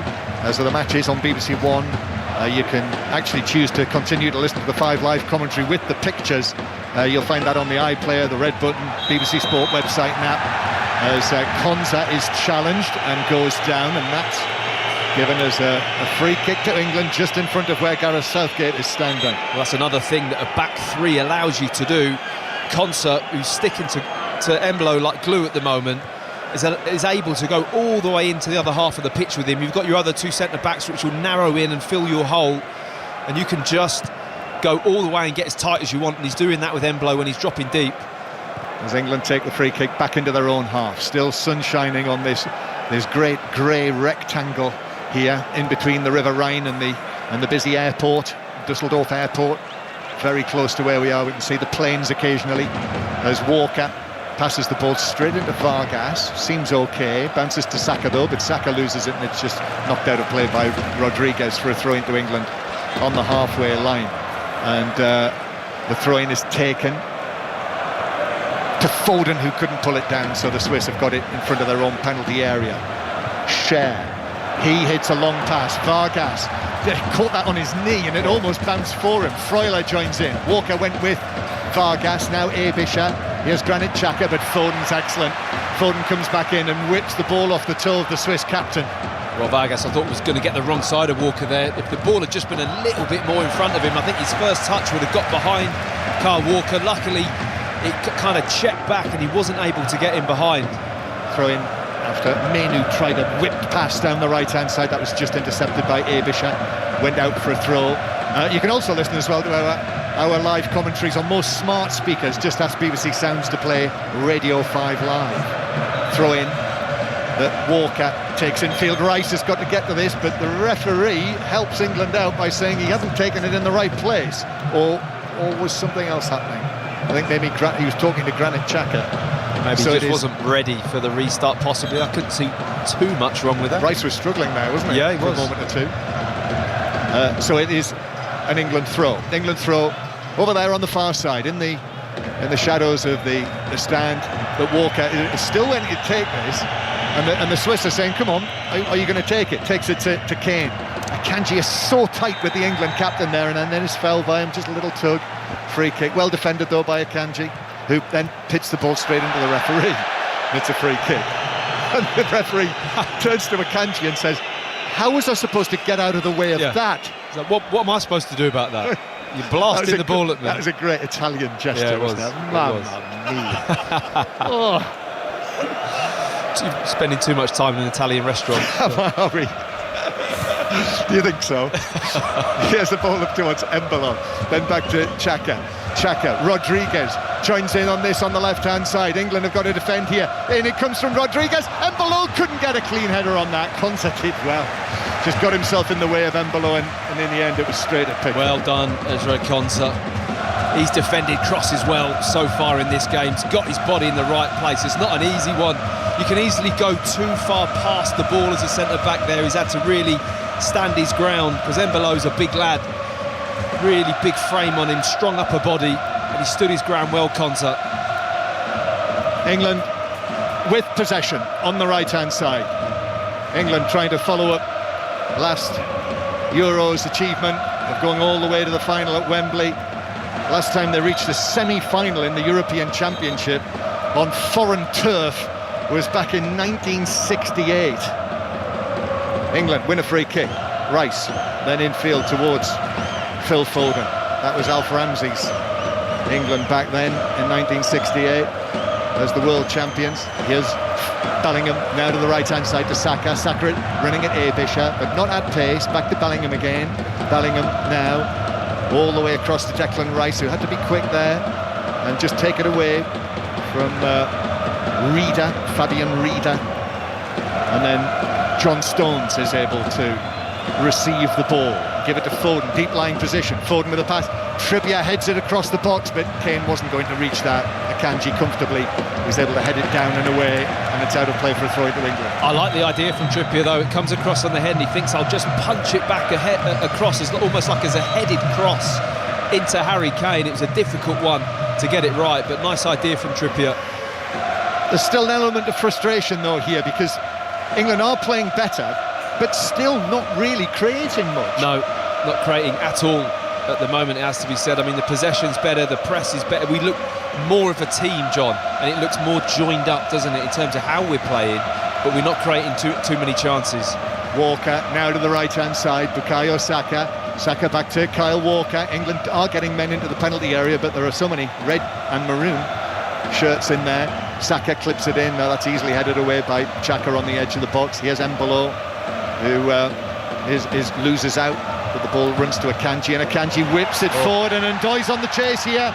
Konsa's got to get there for England, and Ndoye does get there first, plays it past him into the penalty area, then back from Reader to Ndoye. England quickly have to get back into position here. Ndoye, this is what the Swiss do so well. Reader then on the turn plays it into right, and the ball runs away off the shins of the Arsenal man and out for a first corner of the match to Switzerland. A great spot from Akanji to set them away. Really good ball over the top in the space. He knows Ndoye's got serious pace and he gets to the ball, but I have to say Konsa does well, doesn't panic, just gets back in, makes life difficult, holds up the play, and then England recover from there. But a real snippet, as you've said, John, of how good this Swiss team are on the counter-attack. Yeah, corner to be taken from the right. The Swiss fans raised themselves, a huge banner at the front of their section reading Fan Kurva Schweiz, and they're on their feet, they're waving their red and white flags, they're waiting for Ruben Vargas to take this corner. The referee, the whole group of players together at the far post, the referee's just doled out one or two instructions. So Vargas to take this, right-footed outswinger. In fact, he does actually take it short to Reader, and then Reader back to Rodriguez. What have the Swiss got here? Rodriguez, his ball into the penalty area. Aerially comes off the head of the stretching Saka. It's another corner to the Swiss. England on top in the opening stages of the second half, but now Switzerland have relieved that pressure and are testing England. Second consecutive corner. This one is actually being left to Fabien Reader, the number 26. The man who plays in France for Rennes. Reader will whip this in, you would think. Here it goes to the near post, and it's a stretch and away and out of play for a throw-in by Bellingham. Full stretch, left-footed clearance.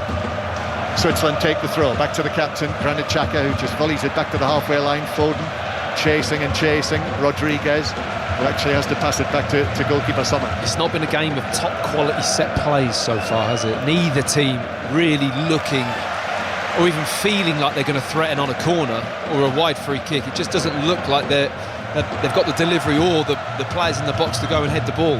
Reader does well, and then it's taken on down the right-hand side by Vargas, who's got some space, plays it across, but Walker was able to nip in ahead of Embolo. It's headed back by Freuler to the edge of the box, Menu with a header, and then it bounces down for Saka to clear up towards Bellingham, who was leaned into, I thought, by Freuler. No free kick.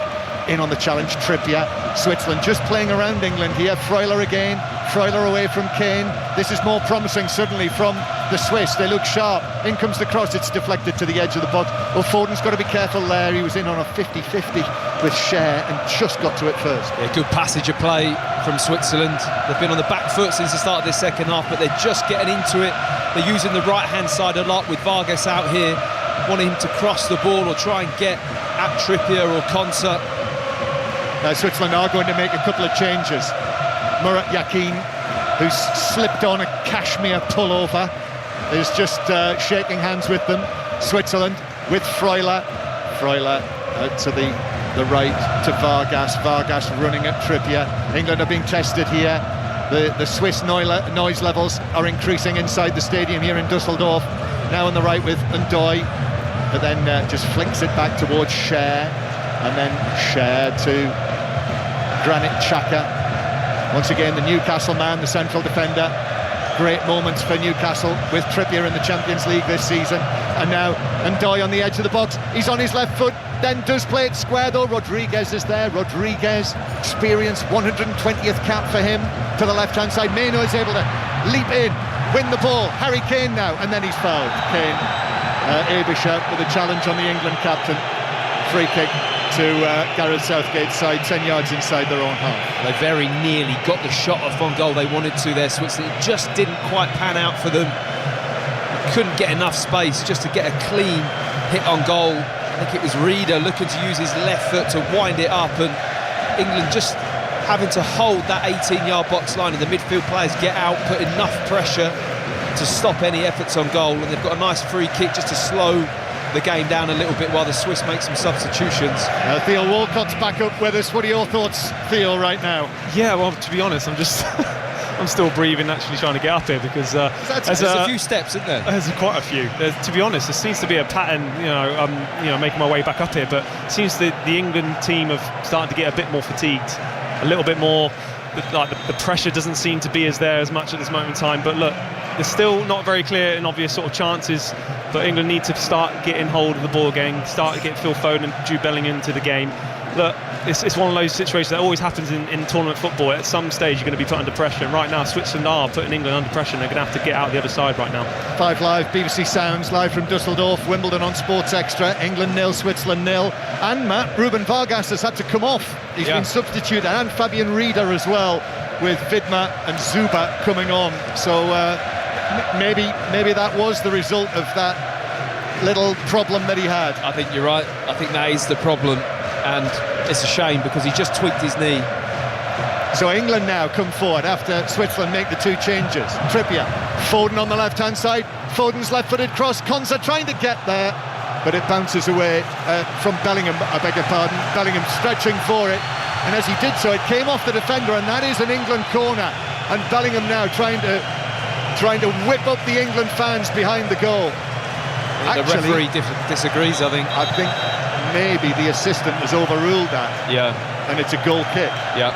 Well, there was a big reaction from Zuba, as if to say it's not a corner, it's certainly a goal kick. He made a big reaction to the referee, and whether or not he saw something different, the referee, he clearly has, and just given a goal kick instead.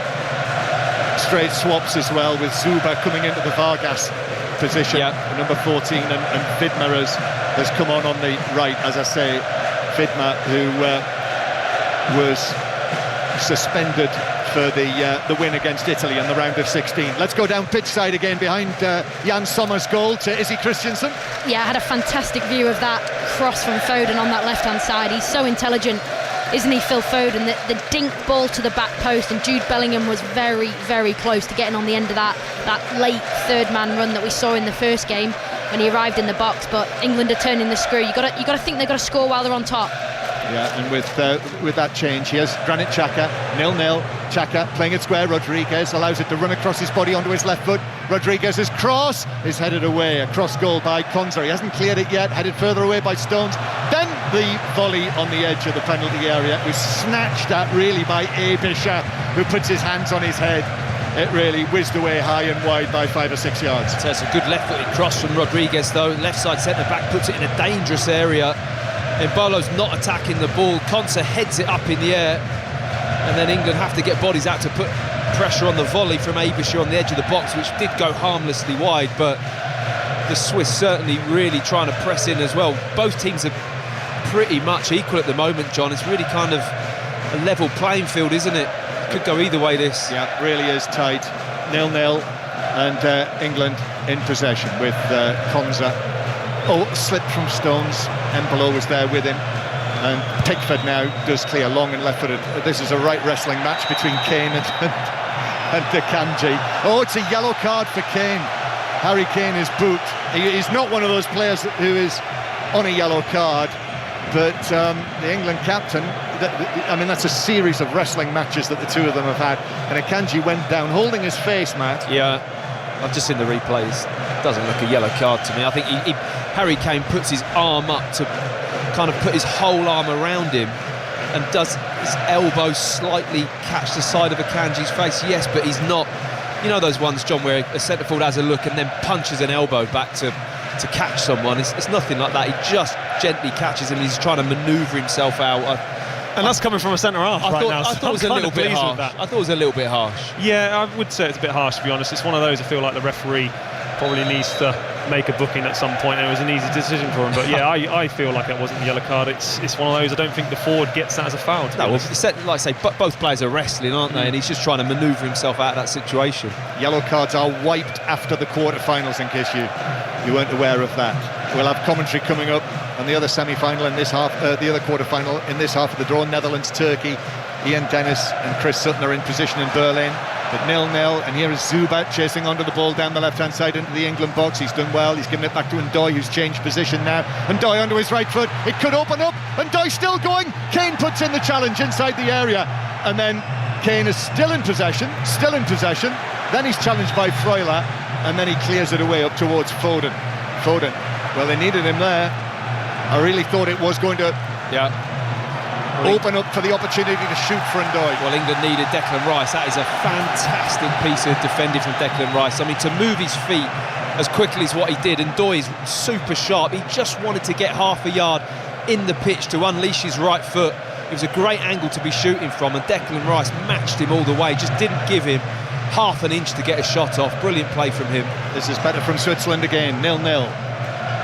And Switzerland are really asking some questions of England.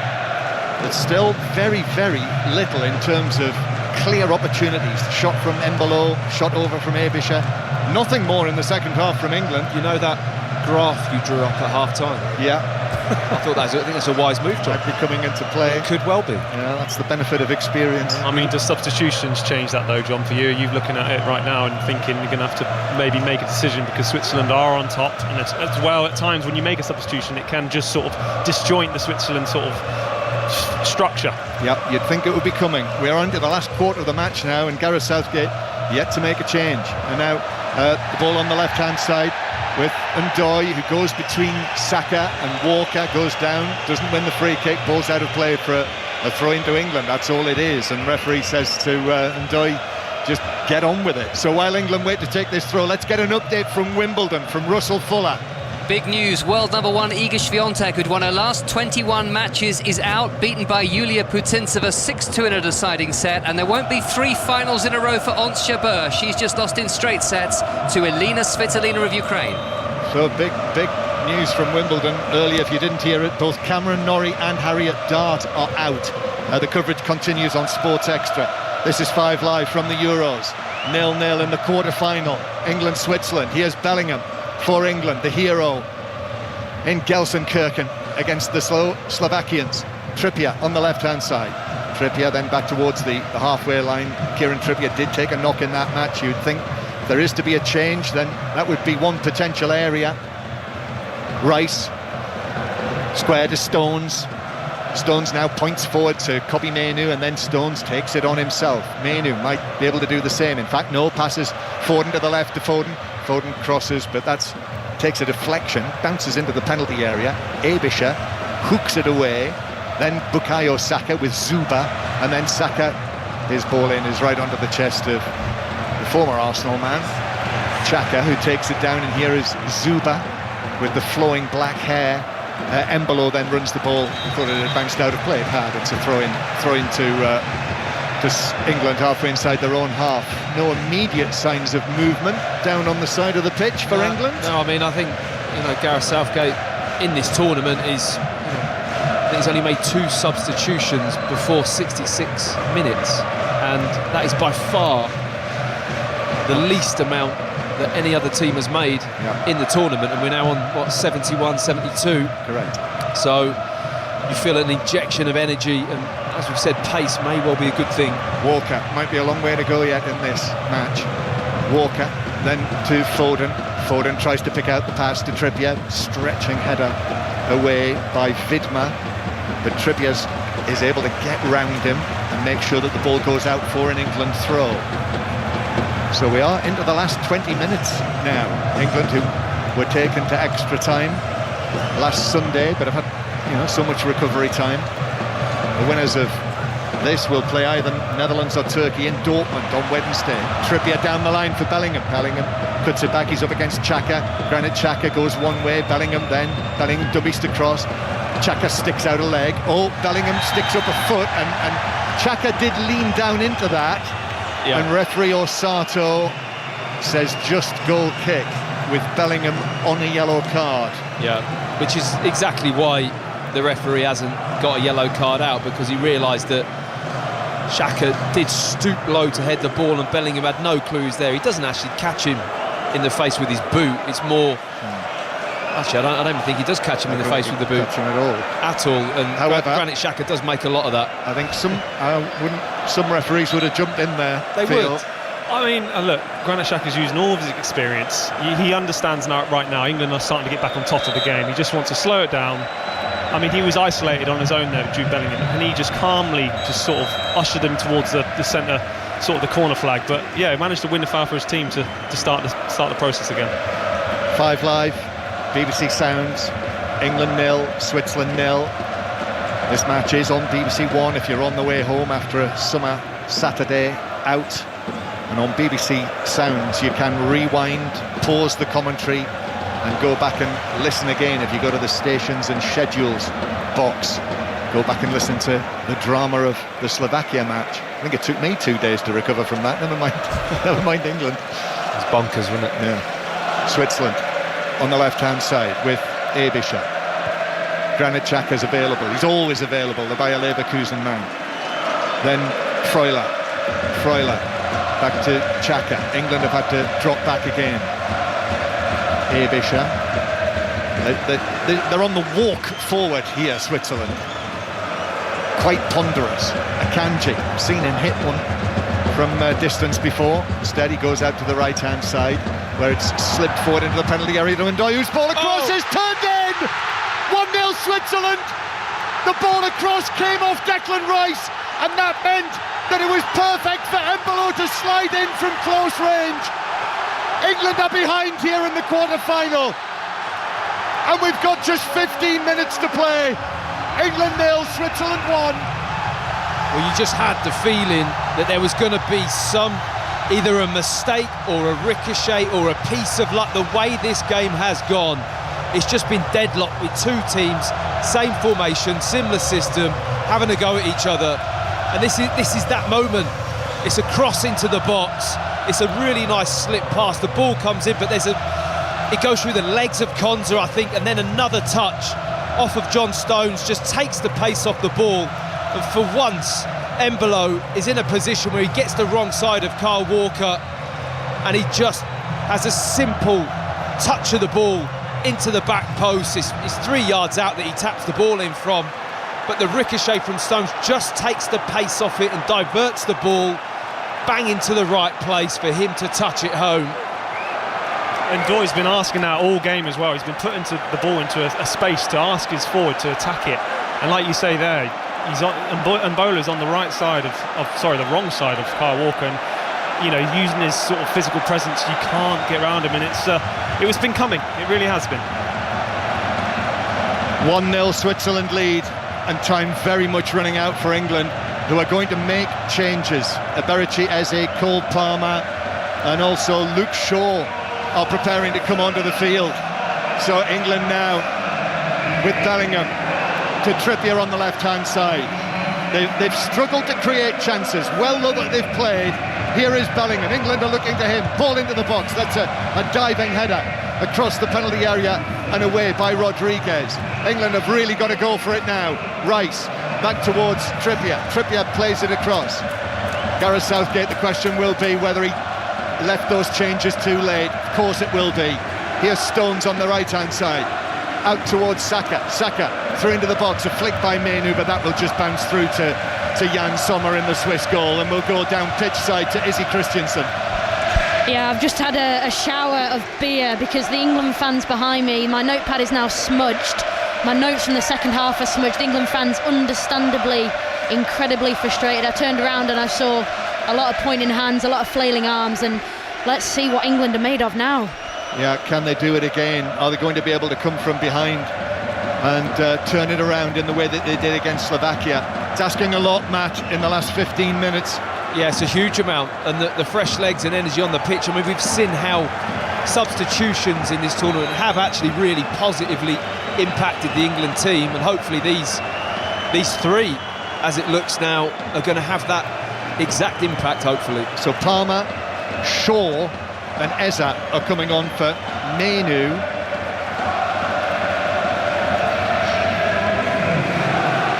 Trippier. And also the third one is Jude Bellingham. There we are. That's an interesting one. He's looking over. He is looking over, or is it? No, hang on a minute.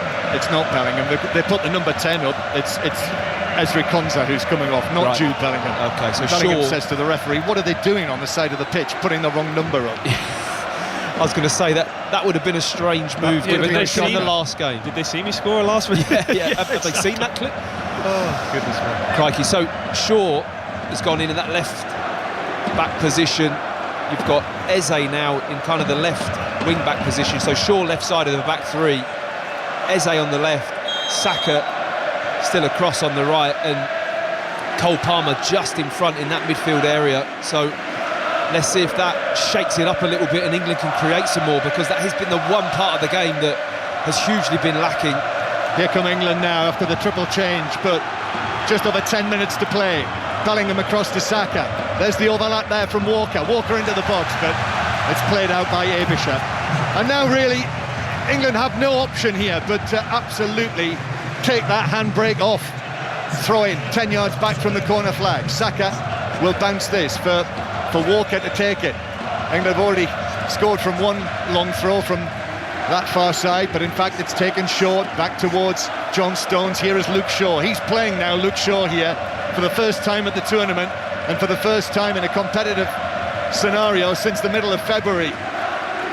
Might be right at the tail end of the tournament for England, who are going out. Here's Palmer, unless they can come from behind again. Palmer, back to Bellingham. Bellingham, then square towards Rice. Rice looks for, there's Palmer and Foden near the edge of the penalty area. Here's Eze. Is he going to be able to have a run at the Swiss defence? Bellingham now. Bellingham, having come up with that goal in the 5th minute of added time against Slovakia. Bellingham to the right to Rice. Saka cutting in field. Low shot from Saka. Oh! It's in!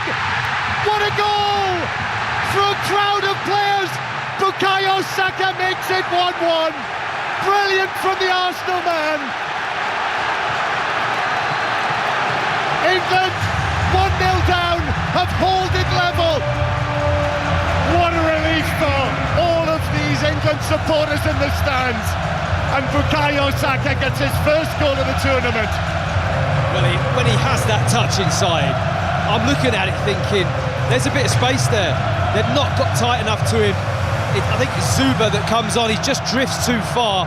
And if you allow Bukayo Saka that kind of time and space, and he sees that far post with his eyes, I mean, it is inch perfect, this effort. Left foot, whipped. It goes, bounces a couple of times, and it ricochets off the inside of that far post and into the back of the net. Brilliant goal from him. Down pitch side, Izzy, you must have been right behind the line of the shot. As soon as it left his foot, John, I knew. The way it curled into the corner around, I don't know who the defender was, but what a finish from Bukayo Saka. And the contrast in emotions from the England fans between the Switzerland goal and that goal, of course, they've gone absolutely mental. There's more showers coming down of beer, cups being thrown, but my word, what a finish from Bukayo Saka. It's 1-1, England 1, Switzerland 1. Switzerland coming forward, but England win it back. Now suddenly the tempo of the game has completely changed. Kane goes for a high crossfield pass towards the man who's just got on the score sheet. Bukayo Saka back towards Rice. Switzerland were ahead for 5 minutes in the match before that excellent low shot that flew in off the foot of the post. Here's Cole Palmer. The noise coming out of the England fans now. Palmer for Shaw down the left. Shaw with a cross to the near post, which is headed away by Cher, and then in on the challenge goes Eze to put it out of play for a throw into Switzerland. I mean, you know, I don't know what you think, Matt, but surely the thing for England here is to carry on with the momentum, use the crowd. Well, that's the thing. You get the goal and you don't now want to drop off. You've got to be picturing, because, I mean, don't you sense a change of gear when we're behind? It shouldn't be in that way. It should be able to still have that purpose, whether we're drawing, winning, losing, but we go behind like that, and all of a sudden there's a shift of gear, a body language change. you can see it in the players. It's really frustrating to see because we've got it in us, and it's just like you say, he's doing it from the starting block. I mean, I've just got off the seat, by the way, because I pretty much fell.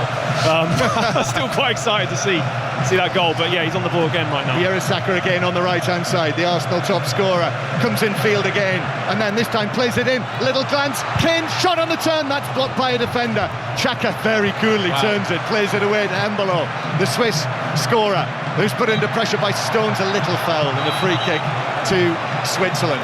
And Xhaka wants to take this quickly, which he does through the middle, and Luke Shaw is able to come across and get his head to it. And now England play it out towards the left-hand side, but Eza won't reach that, and it's out of play next to Gareth Southgate, who, again, it looked as though perhaps that was it for England. Gareth Southgate at the tournament, but they responded quickly this time. Yeah, how cool was Granit Xhaka in possession a moment ago.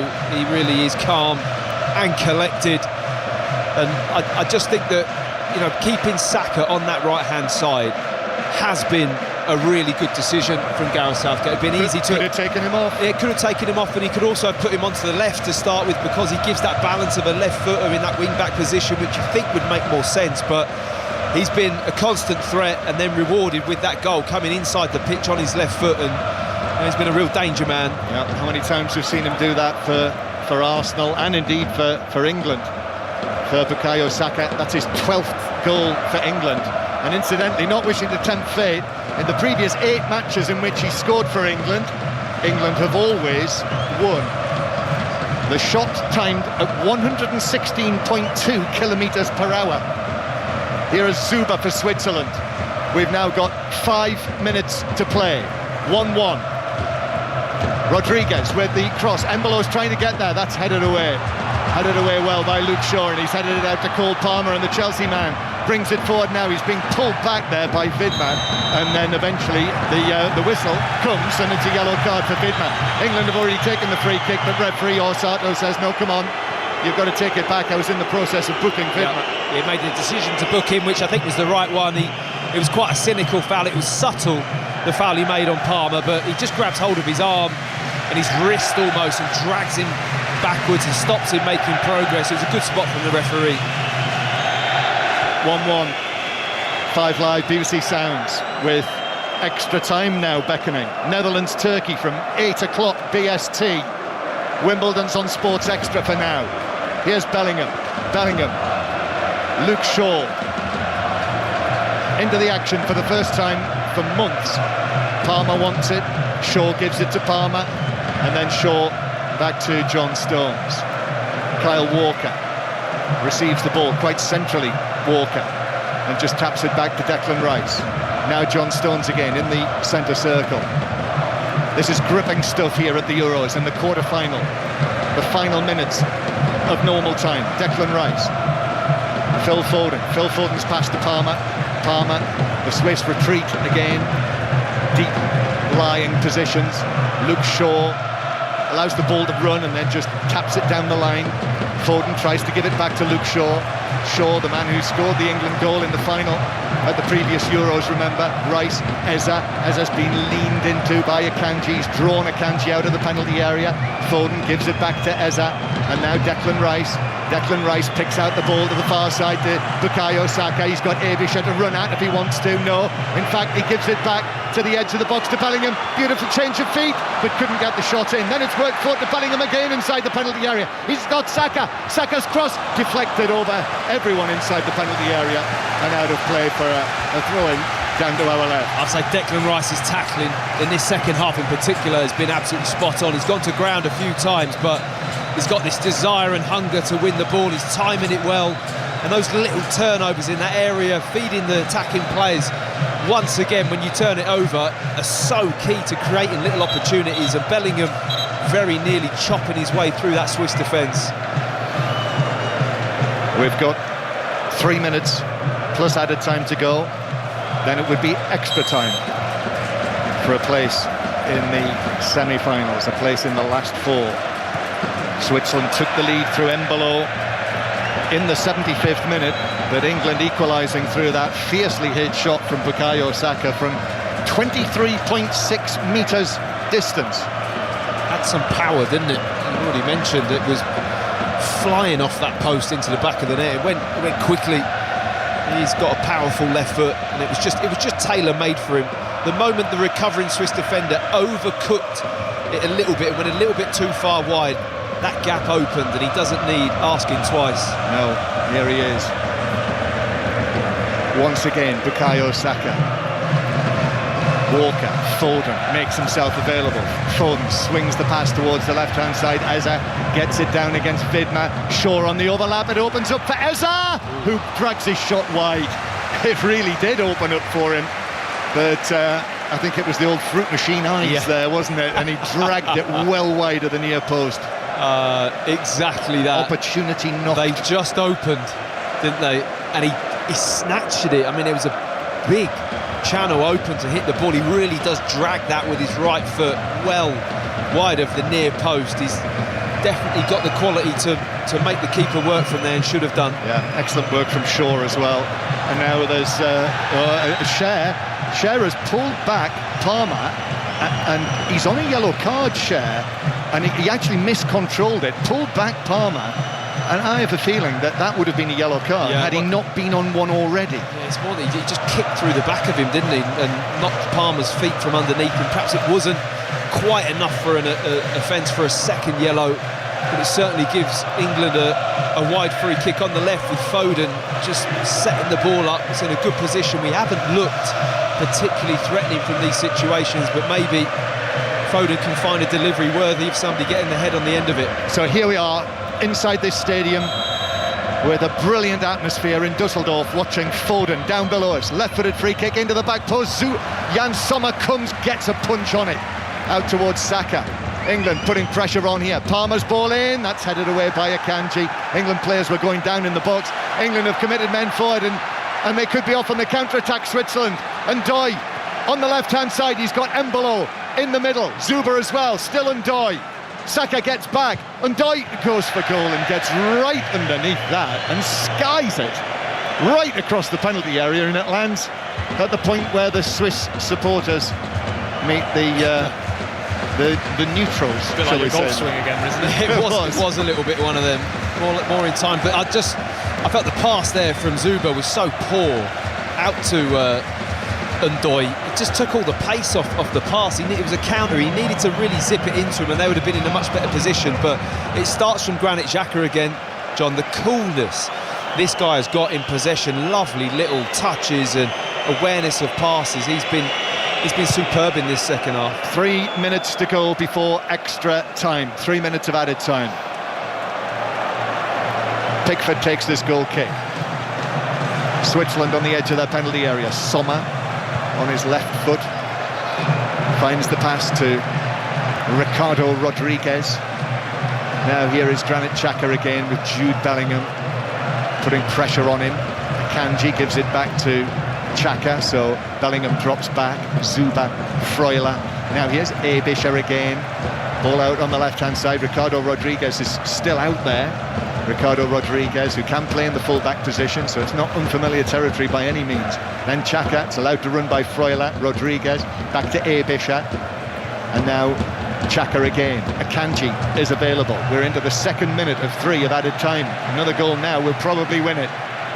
And it is hit in low into the England penalty area, but then John Stones gets his foot right behind that after Cher's ball in to drive it out of play near the halfway line. It wasn't a bad ball in, actually. No. If any player he wanted to hit someone's feet there, but an England player just dropped in front of him. It was a decent ball into the box. I mean, it's all about concentration now, John, isn't it? Knowing your position, those tiny little of adjustments, changing the angle, understanding where the ball needs to go or wants to go. That is going to be key. Tense moments here as Switzerland are in possession inside the England half. Foden goes across there. Saka is there as well with Ebischer, and then Ebischer back towards Granit Xhaka, the man who orchestrates this Swiss side. Akanji, the Manchester City man, strides forward and gives it out. There's lots of space here on the right-hand side for Cher. Cher with the cross to the back post. It's missed by 2 players. Zuber then hacks at it and slices it high across the 6-yard box and behind. That was an escape for England. Big escape. And it's Embolo in the way, really. Brilliant delivery. Super cross into the box. and I think the head of Mbolo takes it off the attacking player. I can't see who it is. Oh, it's Ndoye, isn't it, coming in behind him. He just skims off Mbolo's head. He's just got to get out of the way, and Ndoye's there with a free diving header at the back post. I mean, it was too much time and space for the cross coming into the box, which really caught England out. England 1, Switzerland 1. Extra time just a few seconds away. Pickford takes the goal kick. Kane flicks it on with his head. Bellingham is able to get his head to it, but it bounces down for Ebischer to clear. And there is the whistle from referee Osato. He points to the halfway line, and England take into extra time for a second consecutive match in the knockout stages here at Euro 2024. It looked as though Breel Embolo might have fired Switzerland through with that late goal in the 75th minute, but England responded well with an excellent equaliser from Bukayo Saka. And so England 1, Switzerland 1, extra time coming. Here's Mark Chapman. Thank you very much. Everybody's made the point, is he, actually, in commentary about why it sort of takes England to go a goal down to find some more of the urgency. Yeah, I have got no idea why, but it's almost like they go into desperation mode, and the systems and what we spent ages talking about pre-game goes out the window, and it just becomes a sort of a free-for-all, do or die. And if you can you're not going to create that type of chaos from the off in a football match. But this seems to be where England are at their best at the moment. Eze's made a massive impact since coming on. There's been a few moments in front of me on this right-hand side, down in the Switzerland box, where he's looked really effective. And I think we're going to see another 30 minutes of what just happened in the 90, and John's grid might well come into play. I mean, the other thing with that, Theo, is one of the things that will help Eze is Luke Shaw's not far off a left back, and occasionally will be that left of a back three. So it's put them more attacking further forward. And as well, they're actually committing a lot of bodies on Cher's side. And he now, obviously, he's on the fine line. He needs to obviously look after himself, but there are some questions on that side. They're really overloading that side, and that's why it's a positive play. Like Izzy's saying, it shouldn't take this, England to go 1-0 down for them to play. And they started to play with freedom. They started to play off the cuff. They started to play like they were playing in the park with their kids again. It felt like they've done what they've, that's become professional football in the first place. They're doing what their strengths are. And look, I feel like now with this, they've been in this position before, England. They've got the personnel still to make the substitutions. I feel like that right now they are definitely in the front running to obviously go on and win this game. Whereas if England are more off the cuffs, Switzerland very much, Matt, take their time. Yep. Granit Xhaka is phenomenal. He just dictates the pace of this, and they wait, and then when they've worked it, they go. Yep, that's for me, that's an advantage, if I'm honest, because it just has more consistency, and you've got that balance. We're a little bit, we're all over the place in terms of that emotion. And like you say, we seem to find another gear when we really need it. You've got to say there's some togetherness and grit in this group of players. I will say that. I mean, that does jump out at you. There's players that are willing to do things when it needs to get done, and they get the job done. But the Swiss model is just got that more calmer, that fluent build-up, and we have that real piece of quality in certain moments, but it's a little bit stop-start from England, as you'd expect given how the tournament's gone. And it's Gareth Southgate's obviously 100th game. It's like the players realise, it's his 100th game here. We need to not just do it for ourselves, but for him as well. So you've got to give credit to the players there. They actually reacted in a positive way, considering the fans as well. Sometimes the fans can get on top of the players, but look, they've really stepped up, and I feel like now they're in the front running to try and obviously get the result. It will be interesting to see if he makes any more changes here, won't it, Izzy? Because he has the players he brings off, and then that's about it, really. Yeah, but as you've just asked me that question there, all that's running through my mind is Ivan Toney. The impact he had in the previous game, getting the assist for Harry Kane's winning goal, but also, God forbid, penalties. What else? That's exactly what I'm saying. He's got to be entering the pitch, and then Gareth Southgate's got to just keep those two subs in his pocket and use when needed. But England were trying to win it then in the 90. They really were. You could tell at the end they were going full hog, they were pressing. But they'll be happy with this, restructured, reshape, and see what they can deliver now. Speaking of Ivan Toney and penalties, here is the keeper of the grid. Yeah, I see everyone's coming around to my way of thinking now. So off we go for extra time. Just like Gelsenkirchen on Sunday night, England, remember, scored in the first minute there. 1-1 here, came from behind in that match to find a way through. Referee Osato just waits for the nod. It's probably unlikely that he'll be able to kick off now because the music's still playing in the stadium. Nevertheless, he blows his whistle anyway, and Switzerland get us underway for the first period of extra time here in Dusseldorf on this very pleasant July Saturday evening. You're listening to it with us on 5 Live and BBC Sounds. If you're on the move, if you're taking the dog for a walk, it is on BBC One as well.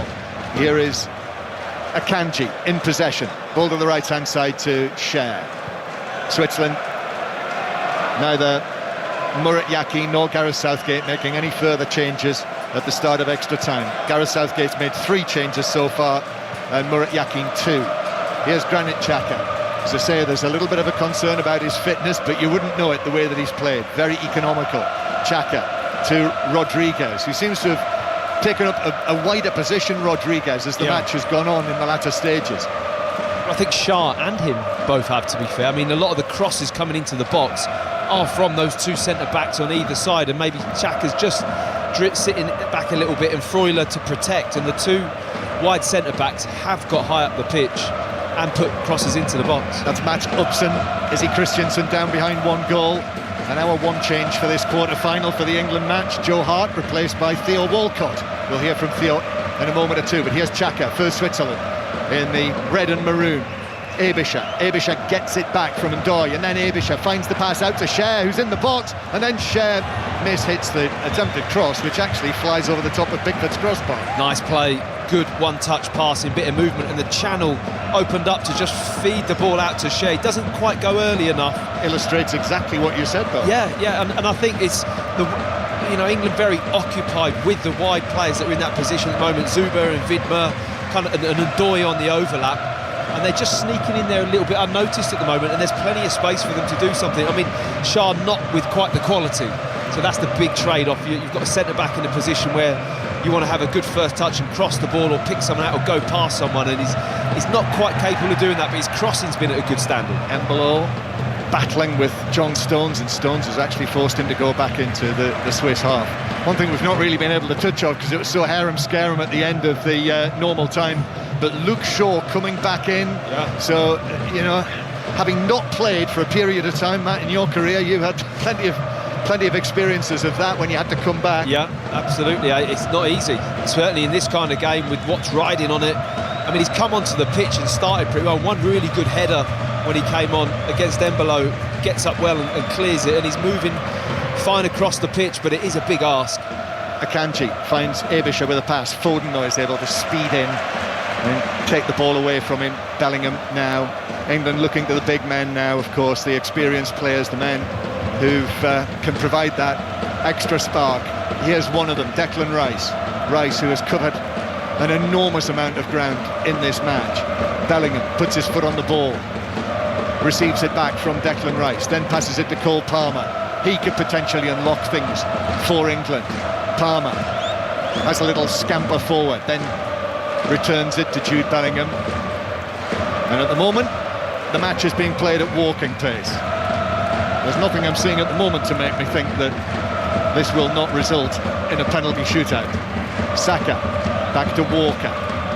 Now back towards the halfway line to John Stones. Declan Rice looks up as he does.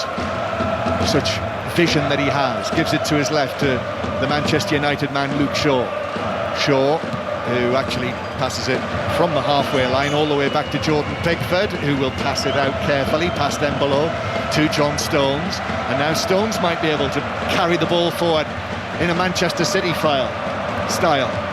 He in fact passes it to his former City teammate, Palmer, and Palmer's off on a run now towards the edge of the penalty area. He's got support behind him from Luke Shaw. You'd think that the balance would look so much better with Shaw on the field now for England, the genuine left back. Palmer gets it from Bellingham. Now here's Eza on the left-hand side. Eza's cross, headed away by Rodriguez, comes out to Rice, has a look at this, and shoots and hits the outside of the post. With Sommer diving to his left. In fact, he's got a touch on that, Sommer. Yeah, it just came flying out. Save. I think it was a save. I mean, it made a thud like it had hit the post. Perhaps it hits his hand. Yeah, just wide of the post.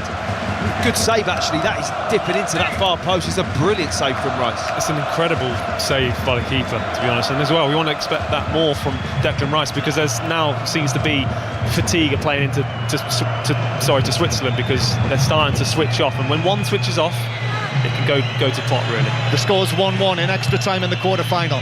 Eza, out-swinging corner, headed away by Cher near the penalty spot.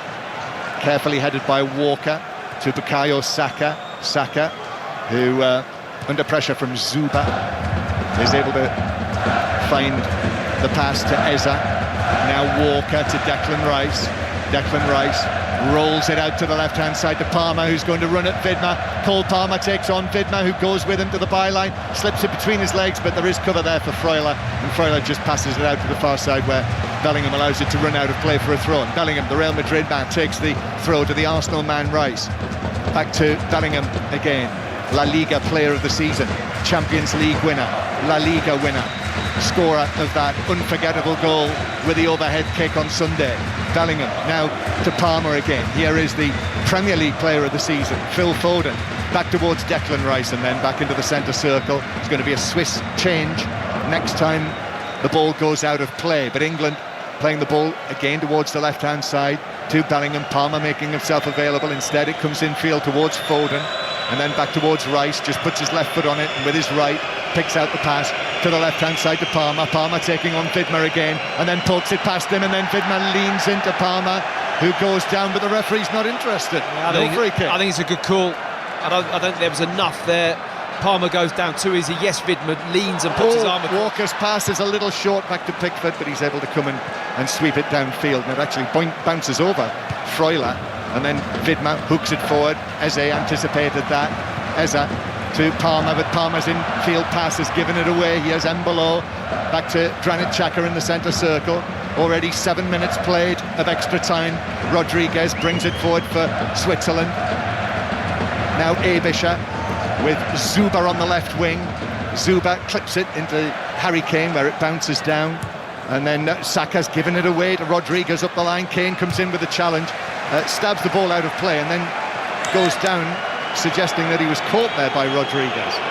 The referee says it will be a throw, and actually they're going to make this change as well, with Dennis Zakaria, the former Chelsea man, going to come on into the midfield for Switzerland. But Kane is just feeling that. Yeah, he gets kicked in the foot just before he plants his foot into the turf, and whether or not just tweaks his ankle a little bit. He's back up on his feet now, and hopefully going to be okay. But that's a Ndoye coming off. So wow. Zakaria, that's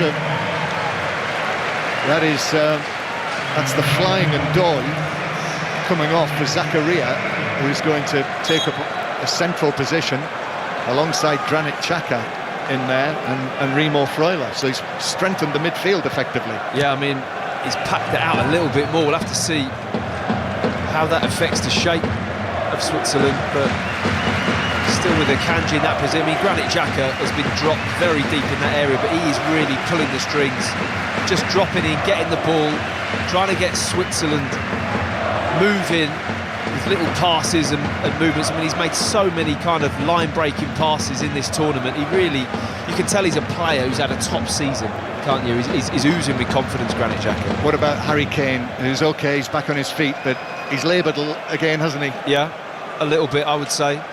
And I think it's going to be interesting to see when another substitute does happen, or if it happens, where that change is going to be and who it is. But potentially penalties. With penalties looming, and you start to think in your head about that now, and have to prepare not only for this part of the game, but also with those penalties as well. Here's Eza. Eza now takes on a couple of men.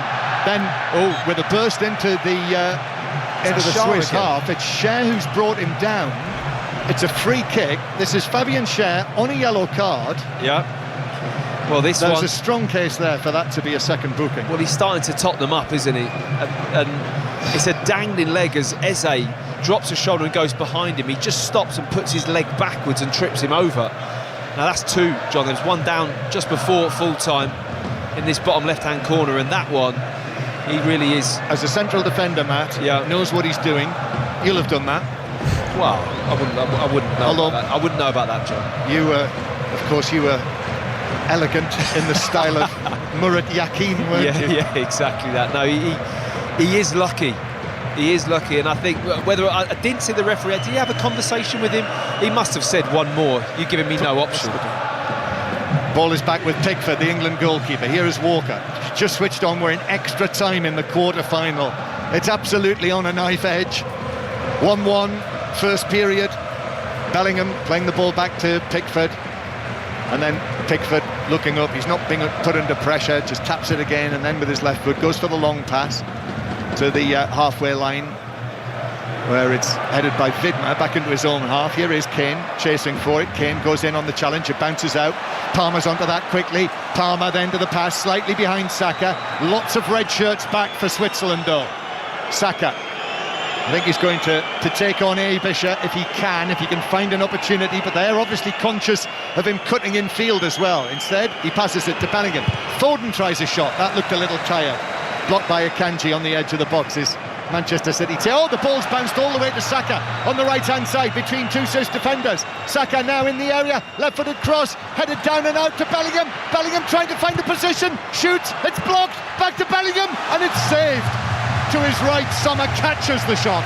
Well, Switzerland at full stretch. There's a mistake out wide to allow the ball out to Saka. He chips it into the box.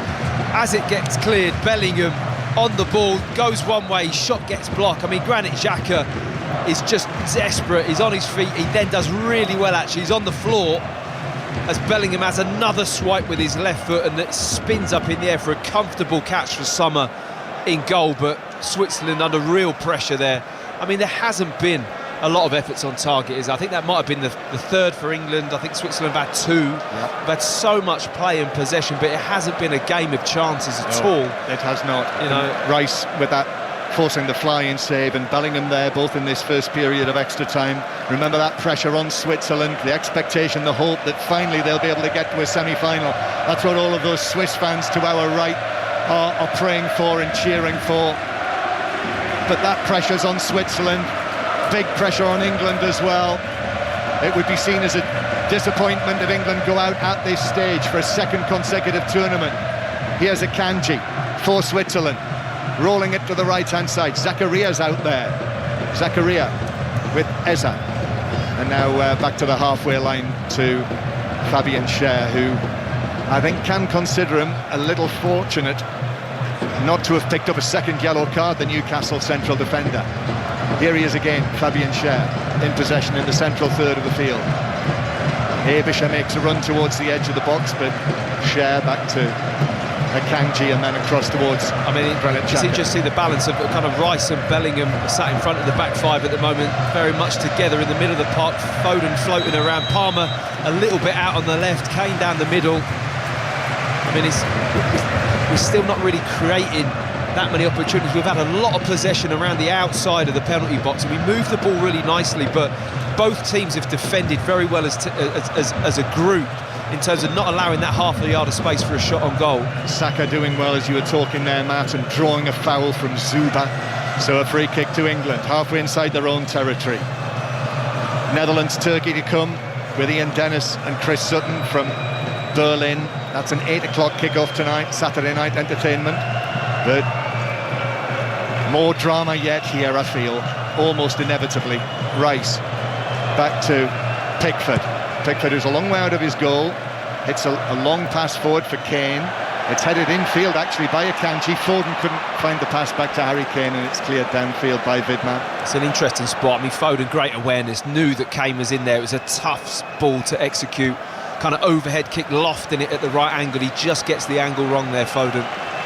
So England have to start again from way inside their own defensive third. Switzerland sitting right off England here, so Pickford can just tap it out to Stones and then forward to Bellingham. Bellingham then rolls it to the left-hand side to Luke Shaw. Now Bellingham again. Bellingham looks up. Foden makes himself available inside his own half, puts his foot on the ball, gives it back to Bellingham. Palmer wants it on the halfway line. Palmer then back to Rice. Bellingham once more demanding the ball, points Rice forward, which he does. He passes it forward towards Shaw. First 15 minutes of extra time are almost up. England still with the ball on the halfway line. Shaw curls it forward. This is the run of Eza. It's headed up in the air by Cher, who then does well actually watch it under his head again to nod it back to the goalkeeper. Yeah, very composed. He's at full stretch. He nods it up in the air. There's a lot of spin on the ball as well. But he knows his surroundings well. They've been very cool, the Swiss, in those situations. Right, there's half-time and extra time. Last chance now for Gareth Southgate to speak to his men before we head into the final 15 minutes of the quarter-final. England 1, Switzerland 1. Mark Chapman. There are a lot of tired-looking bodies out there on that mat on both sides, and I'm looking at Kane and I'm looking at Foden and I'm looking at Rice, and I suppose going through Southgate's head will be who do I want to take my penalties, but at the same time, could I bring a couple on to go for this? I think what's interesting is, do you want to bring them on too late in the game? Would you want to bring him on and give him 10? Well, that happened in the Euros final. That's what I'm saying. So they were so late, the substitutions. You haven't got real time. You know what I mean? If you've been on the pitch for 10 minutes, then it does make a difference, I think, when you're stepping up to the penalty spot. And as well, I'm watching very nervously, to be honest. And the fact that just to give the Swiss defence a different problem, having someone like Ivan Toney, we know he's gifted at penalties, but look, if you put him on, you're asking the centre-arse. You're dealing with someone who's completely different style to Harry Kane. Look, as well, Harry Kane will be on everyone's penalty. He really would, but you're asking. So you can't take him off then, can you? That's the thing. You're asking someone who's at his probably his worst. He's fatigued. Yeah. He hasn't really been sort of effective in this game to ask us to take a penalty for his nation when he's feeling like that. It's going to be very interesting to see if he actually makes a decision at some point. Netherlands against Turkey gets underway at 8 o'clock UK time, just 50 minutes away. The team news quickly. Ian Dennis. Well, Bergwijn replaced at half-time against Romania is fit, so the Netherlands are unchanged. 3 changes for Turkey, all surround suspension. Çalhanoğlu, Akaydin are back from a ban because, of course, Demiral, Kirkçu and Yüksek are all suspended. You make any changes, Izzy? I think Ivan Toney's got to be the man. I echo what Theo said. Fabian Schär's looked really, really tired, and can't help but think putting 2 centre forwards up there occupying their centre backs, get them jumping, get the ball into the box and get them fatigued, because Schär looks like a real weakness at the moment. He's walking back very slowly to his position in the back line, is Fabian Schär. The grid is 15 minutes away. We should never have doubted you, John Murray. I can only apologise. Well, we're not there yet. Jude Bellingham standing in the middle of the pitch, raising his arms, saying to England supporters, thousands and thousands all around the arena here in Dusseldorf, to try and see if they can lift England to victory before we get to the shootout. Neither of these teams in their history have got a very good record at penalties. We know about England, but Switzerland have lost 3 of their 4 at World Cup or European Championship finals. It's been a clash of heads involving Harry Kane, and the England captain is down holding the back of his head. Ricardo Rodriguez, I think it was, with a challenge, and Kane is he's rubbing the back of his head. It was Granit Xhaka, actually, wasn't it? Yeah, it's a clash of heads, actually.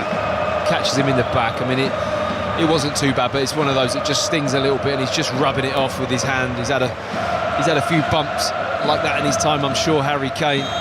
But for me, whether either team has got the appetite to take a bit of a risk here, John, or really throw something at this game for 5 or 6 minutes or so and just see if they can force the issue, or whether both are going to be happy just to go, you know what, we're going to have got the players to do that. But it's going to take a real effort. It's going to take the kind of bravery and be bold to have a go and try and win it without a penalty shootout. And I think that you could see a little bit of a stale 15 minutes here if we're not careful. England 1, Switzerland 1. 5 Live, BBC Sounds. It's on BBC One as well. You can match up the pictures to the 5 Live commentary. Just look for Euros Extra, red button, iPlayer, you'll find it. Switzerland, Akanji playing it to Widmer on the right-hand side, then Widmer goes back towards Fabian Schär.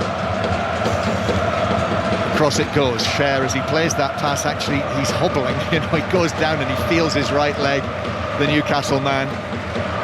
Switzerland with possession on the left-hand side. You'd think he'd have to come off, John, to be honest, the way he's moving. I don't know if there's a substitute lining up there. Well, actually, it's Shaqiri who they're waiting to bring But he may on. shuffle it about.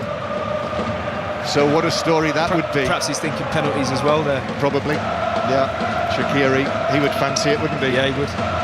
Here's Akanji, passing it forward to Granit Xhaka. Switzerland in possession, keeping the ball in the England half, and now attacking down the left-hand side with Ricardo Rodriguez. 2 England men on him. It's won back by Walker and cleared away by Saka. Kane chases it. Akanji passes it to Granit Xhaka. Kane comes across. He looks as though he's hobbling a bit as well, Harry Kane, I have to say, as England have to drop onto the back foot again. It breaks for Zuber on the left-hand side. Walker trying to get back. Zuber with a left-footed cross. Widmer gets up with a header. It bounces into the back of Eze, and Eze actually comes down and is able to run the ball away. It just worked out perfectly, didn't it? The ball ricocheted between. It was really nicely done by Eze. Eze for Kane to chase. I'm not sure he's going to get there before he goes out of play, and actually he loses balance completely. Harry Kane collides with Gareth Southgate, and Kane falls into the England dugout, and I think he might have injured himself. I think he collided with the edge of the England dugout after bumping into Gareth Southgate. Well, that's bizarre. Gareth Southgate tries to keep him up on his feet, but the way he landed, there's a kind of set of blue boxes, looks like kind of ice or drinks boxes that are right by the bench. He lands on the top of one of those and then awkwardly stumbles to the floor. I think Gareth Southgate actually caught him, you know, as the two collided. He actually caught him and stopped Kane from perhaps doing more damage. You might have had a better view of that, Izzy. Yeah, well, Harry Kane and Akanji have gone in that duel down the channel, and the momentum's just taken them off the pitch, and Harry Kane was already struggling. I heard you just mention there, John, he's definitely got cramp, and I think he's okay from that collision off the pitch, but I think he's struggling with cramp, and he's lucky he went into his manager, not into a cool box, because that could have been painful. Oh, that he's coming off. Kane can't continue. If there's a penalty shootout, Harry Kane won't be involved in it. It's rather like Mbappe last night, isn't it? Yeah. And the change is made, and it's Ivan Toney who's taken the place of Harry Kane. Yeah, I think the cramp is just too much, and I don't think he hurt himself when he landed, when Gareth just caught him as he was falling into the bench. I think the cramp is quite extreme for Harry Kane, and he knows that A, you've got to run around on the pitch, or B, you don't want that with a penalty, Theo, surely. You're stepping up to a massive moment and your hamstrings cramping like that. It's quite... England with Palmer. Toney allows it to run. Palmer dummies as if to shoot. Switzerland have got men back. Foden crosses. Comes to Palmer. Then Eze's behind him. Eberici Eze just flicks it, the Crystal Palace man. Back to Rice. Then Palmer with a cross into the area. Cleared away by Rodriguez on the half volley. It's interesting to say, when Harry Kane came off, there was a bit of a cheer, I felt, from the England fans. It felt a bit odd, you know, considering what he's done for the country. But look, it was one of those things. More Ivan Toney, right? Okay. I think it was more. I think they quite liked the impact of Toney. I think that's how I read it. An interesting reaction, nevertheless. England won, Switzerland won. 10 minutes to go before penalties. Eze begins to move infield. Penalties have been a thread right through the professional life of Gareth Southgate. Rice. Across it goes towards Walker. England, who exited the last Euros in the final on penalties against Italy at Wembley. The Swiss went out of the last Euros on penalties against Spain. Rice. There's a lot of mental damage there. Yeah, and there's a lot of cagey sidewards passes at the moment. Really is kind of developing into that 15 minutes of football where neither team wants to lose this game. England on the attack though. Rice to the left to Eze. Eze's ball across took a deflection. Xhaka has a look over his shoulder on the edge of the box and then passes it to little Shaqiri, who's come on to replace Embolo. And Shaqiri now, if he can find the pass, but he actually passes it behind terrible Zuma. pass. And Walker was able just to move in there, give it to Palmer. Now here's Saka on the right-hand side. There's an England man down. England continue the attack though. Palmer, lovely from him, into the area, but then Rodriguez does well. So it goes down with a long barrier, doesn't he, to make the challenge on Palmer. He just reads it, lays down, literally extends a leg along the floor, and it was absolutely perfect just to stop Cole Palmer, who had built up a bit ahead of steam actually, John. If he goes past Rodriguez there, I think he's in a really good position to create something, but there's a lot going on in the last couple of minutes. Everybody must be thinking about their 5 England penalty takers now, mustn't they? Tony, Palmer, Bellingham, Saka. Let's put Shaw in there. Maybe. Although I remember him hitting a not terribly convincing penalty somewhere in there. Was that in the Europa League final? Maybe. Trying to remember. Declan Rice? Yeah, Declan Rice, I think he'd be one. Pickford maybe. He takes a good penalty, doesn't he? Not a bad shot. Against Switzerland. I've seen it up and personal. It's not bad at all. 7 minutes to go before penalties. Still time to win this yet for either team and claim a place in the semi-finals. And it is Switzerland coming forward with Zuba. Here's Abischer on his right foot. Abischer slips it to Vidmer. Vidmer's shot is cleared away by Shaw and then volleyed away by Eza in the left back position. Eberici Eza. That's what I'm talking about. Abischer finds energy from a moment. I mean, he just all of a sudden went up a gear. It's not just the cowbells ringing. It's the alarm bells. Here's Abischer. Abischer out to the left-hand side. Then the cross from Rodriguez. A long way, all the way over to Schär. Schär goes for goal, but slices it high over the top of Pickford's net into the Swiss fans. Well, the moment I saw the number 22 on the back of the jersey lining that up, it gave me a little bit of comfort knowing how fatigued Fabian Schär is at the moment. It's a tough ball, it flicks and it's bouncing, it's on the half volley. It's not an easy one to execute, and he just lashes at that ball. Well, goes well over. I was just going to say, do England need to be thinking about another change? And actually, we see Trent Alexander-Arnold stepping out from underneath the roof of the England dugout. Theo. I mean, I've been seeing Jude Bellingham sort of stretch his hamstrings quite vigorously, to be honest, and I feel like that could well be the substitution, which would be a big call. England 1, Switzerland 1. 5 Live, BBC Sounds. We're on BBC One as well. Alan Shearer, Guy Mowbray just behind us. Here is Saka over there on the far side, challenged by Abischer. It's a throw-in for England. Are they going to make the change now? Yes, I think they are. Fourth official steps forward. The German Daniel Siebert. It's Foden. And it is actually Phil Foden, who you would have thought would have been a penalty taker. I would have said so, but I think they'll have obviously done the penalties in training, in camp. They'll know who the penalties are. They'll have been through that 2 or 3. I mean, it would be a big part of the preparation while you're in camp, these kind of situations. So they're fully aware of who wants one and who's really confident in having one and who they feel should be in that situation. And that's what it is, it's being confident, because you can't replicate this. No. We speak about it all the time. Penalties are just a flip of the coin, and it's something I don't want to see, because I've been in that position before. You know, I'm in memories from Euro 2012 actually, I think, when we played Italy. So that's sort of come into my mind all of a sudden. So hopefully it's going to be the other way for us today. Trent Alexander-Arnold ran across and gave Jude Bellingham, I think it's one of those little pouches of energy. Pouches of energy. A pouch of energy serum. Energy serum. Goodness me. There you go. Dr. Upson strikes again. There you go. Right. Where has Alexander-Arnold gone? Right over on the far side, actually. Yeah. Here's Walker. Saka's on the left. He is, yeah. And so this is it. We're into the last 5 minutes here in Dusseldorf. England 1, Switzerland 1. We're ready for the finale. Eza switches the ball onto his right foot, but Switzerland just dropping behind. And England now, the challenge is to try and find a way through. Alexander-Arnold with his delivery. It's a heavy first touch as it bounced up into his midriff. Keeps possession. Here is Alexander-Arnold through the middle, outside of his boot, into the edge of the box to Bellingham. Bellingham couldn't find the pass. Walker didn't dive in there as it was bouncing to little Shaqiri, the former Liverpool and Stoke City man, don't forget. And he passes it forward to Zuba, out there on the left. Zuba's crossfield pass. Vidmer's onto this. Pickford comes for it. Vidmer, it just runs away from him. England have got men back, and actually Saka deflects it out for a corner.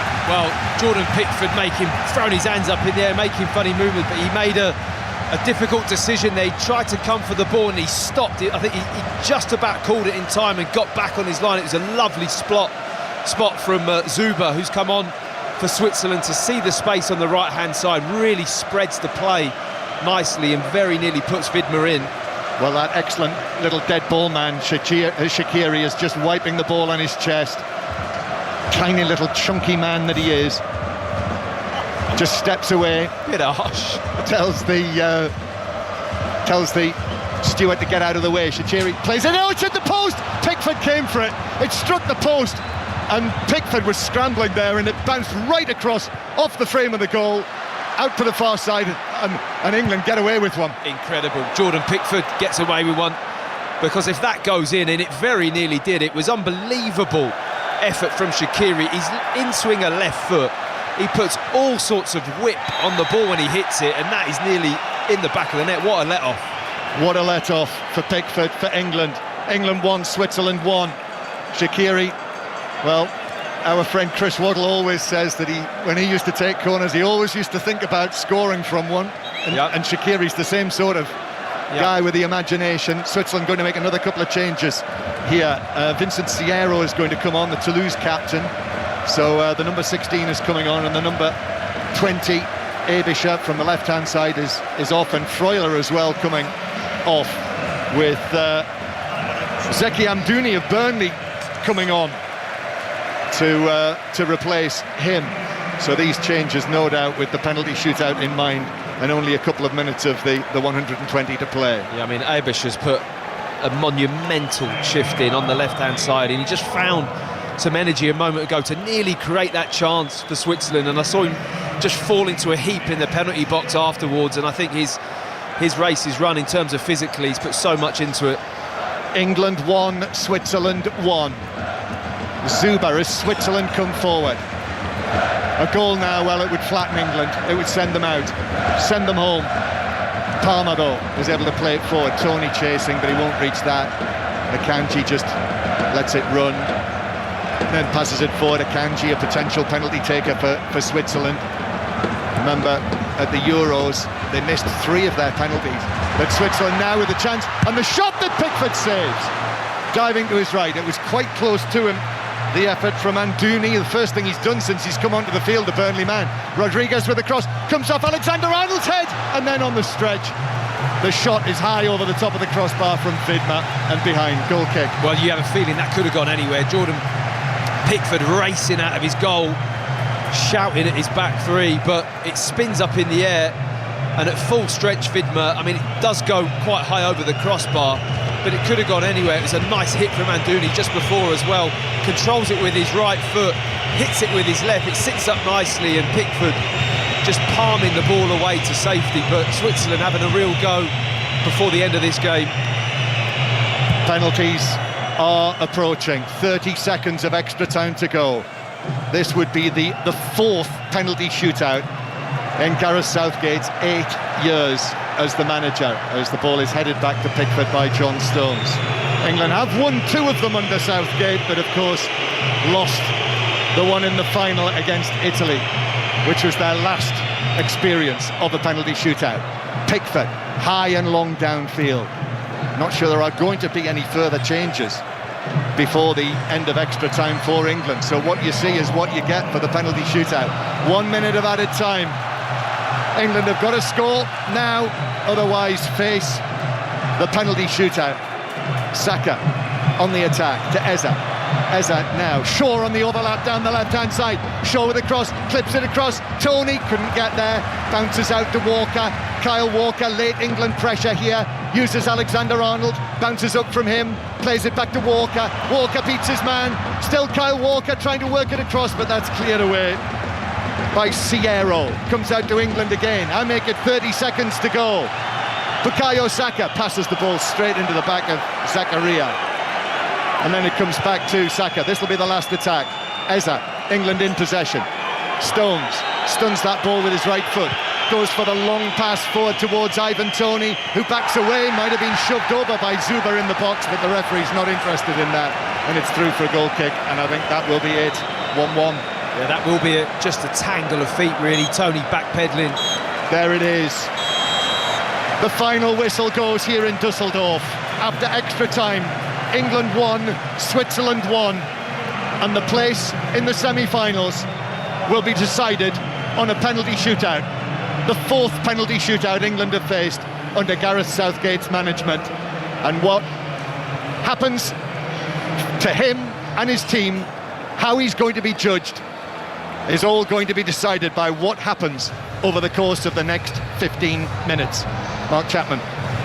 Switzerland went for that a bit, didn't they? I mean, Switzerland were brave in extra time, and I'm not really quite sure what England were trying to do. No, it didn't have much punch. It hasn't had all game. That's been lacking. It's been lacking all game. While we can talk about the structure and we look more cohesive across the board, it hasn't had that edge to the performance to win it, which is hence the reason why we're here with a penalty shootout. And Switzerland carved some nice opportunities there and had a bit more movement, a better movement off the ball, you feel, certainly in wide areas and coming into the middle of the pitch.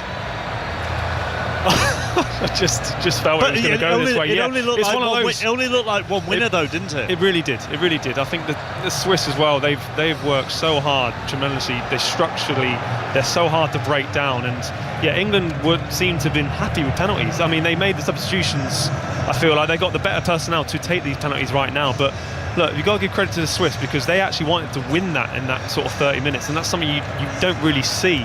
Particularly when you go to extra time, a lot of teams like to stand off and, like I say, take it all away. But look, it's one of those situations as a player, being in this situation, Matt, I don't know if you've been in this situation as well before, but it's something where someone has to miss, and that's the sad truth about this. When you're at your worst, like I said, you're so fatigued right now, asking to take a penalty. That's why you've got to be so confident. And like I say, these players right now, they would have practiced it, but they can't replicate this. But look, they're going to have to do a job, and they know what they do. They've been practicing all week, and they've just got to stick to the script.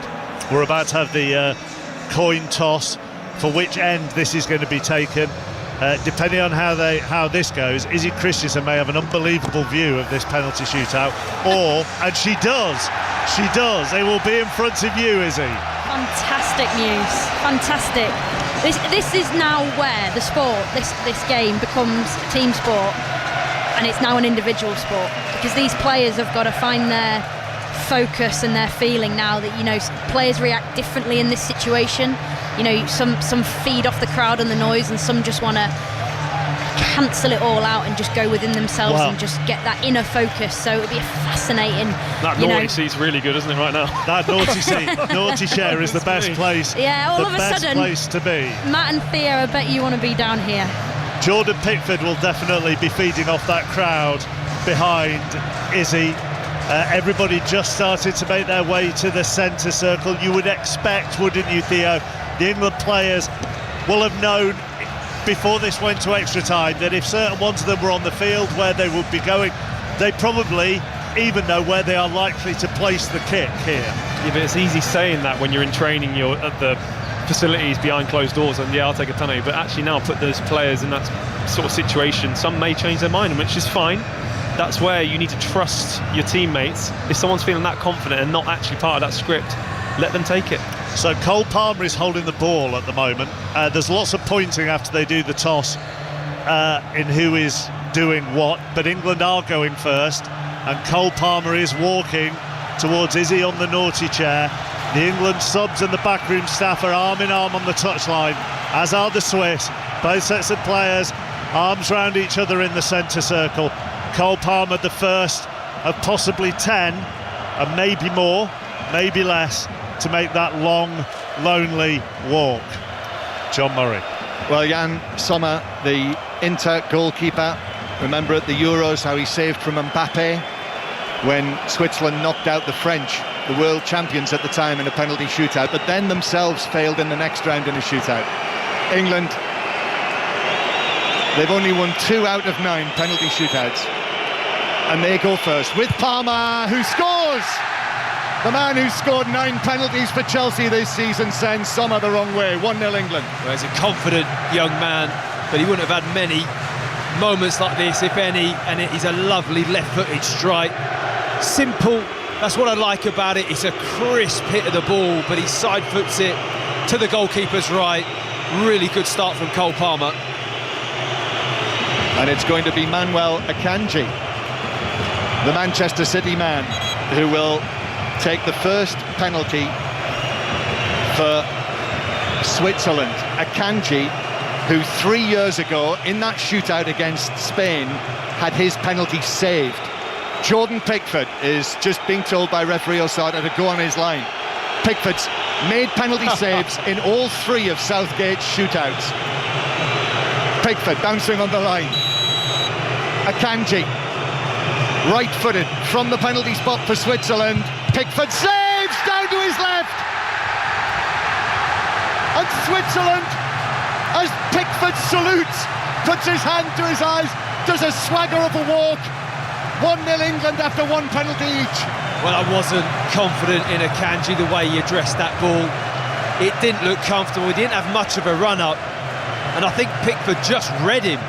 And he thought if he goes to that left-hand side, it was a poorly executed penalty, quite central, not too much power. He gets down comfortably and saves that Jordan Pickford. I mean, he is superb in these situations. The confidence is just oozing out of him. Pickford walking away. These penalties being taken at the England end where their supporters are. And Pickford's getting a great reception over there as he walks away. It's Jude Bellingham of Real Madrid next for England. Big strides back, then steps to his left. Now ready, just composes himself. Takes his time. Bellingham sends the goalkeeper the wrong way. 2-1 England. Wow. I mean, that is cool as you like. What a situation. This man is not phased. He just slows his run up. Little jump in the air, and that is just a side foot. I mean, it's a joke really how calm he is there. Quick word from Izzy. Yeah, the penalty save from Pickford on Akanji, right? Pickford made him wait to take it. He delayed his walk to the goal, and I think that's all in his head. He got in his head, and he missed in the end. He made the save. I mean, the referee's already had a word with him again, John, not to do that. Yeah, he is. So 2-0 England in the penalty shootout. It's Fabian Schär next. And Pickford has actually walked off his line because I think the plastic cup was thrown down. And now he walked away, and now Fabian Schär of Newcastle United. Up he comes, and Pickford is sent the wrong way. And that is 2-1 England after 2 penalties each. Yeah, nice penalty. Pickford goes a little bit earlier to his right, and Schär is patient enough to hold out and wait to see that bit of movement. I mean, the tactics Jordan Pickford's putting ahead. I mean, he's making faces at people, he's opening his eyes, he's being awkward, he's trying to unsettle at any moment that he can. And Schär did really well there just to put that away. So 2-1 England in the shootout. This for a place in the semi-finals, and it's Bukayo Saka now. We know the history here. The man whose penalty was saved by Donnarumma at Wembley. But he has put that behind him for Arsenal, certainly. 5 penalties he scored for Arsenal this season. Bukayo Saka, this will mean an awful lot to him, so much. A short run-up on his left foot. Bukayo Saka for England. Still he waits. He's ready now, little steps, and Bukayo Saka scores into the bottom corner. Sends the goalkeeper the wrong way. And that's 3-1 England. Well, he did take his time. Didn't panic, didn't hurry. It almost like soaking up the moment, to be honest, from Bukayo Saka there. Really steadied himself, very calm, left-footed to the keeper's left, his right, just rolls it in that bottom corner, right in the corner as well. Well, we suspected that Xherdan Shaqiri, the highly experienced Xherdan Shaqiri, the brilliantly talented Xherdan Shaqiri, was going to be taking a penalty, and so it is. Switzerland's third. He backs away now. Jordan Pickford on the line. Shaqiri scores high above the Pickford dive to his left. That's 3-2 now. Yeah. When you hit a penalty that way, doesn't matter if Pickford goes the right way, which he does. He strikes it so cleanly to Pickford's left, and it's a pretty firm hit. Ripples the back of the net right in the corner. Nice penalty from Shaqiri. Well, part of Ivan Toney's reputation is all about his penalties. He scored 29 out of 31 for Brentford. The last 31 penalties that he's taken. He's already scored a penalty for England in the March internationals. And now Ivan Toney. England have scored 3 out of 3 so far. This to keep the record going. Ivan Toney stands and stares at Sommer on the line.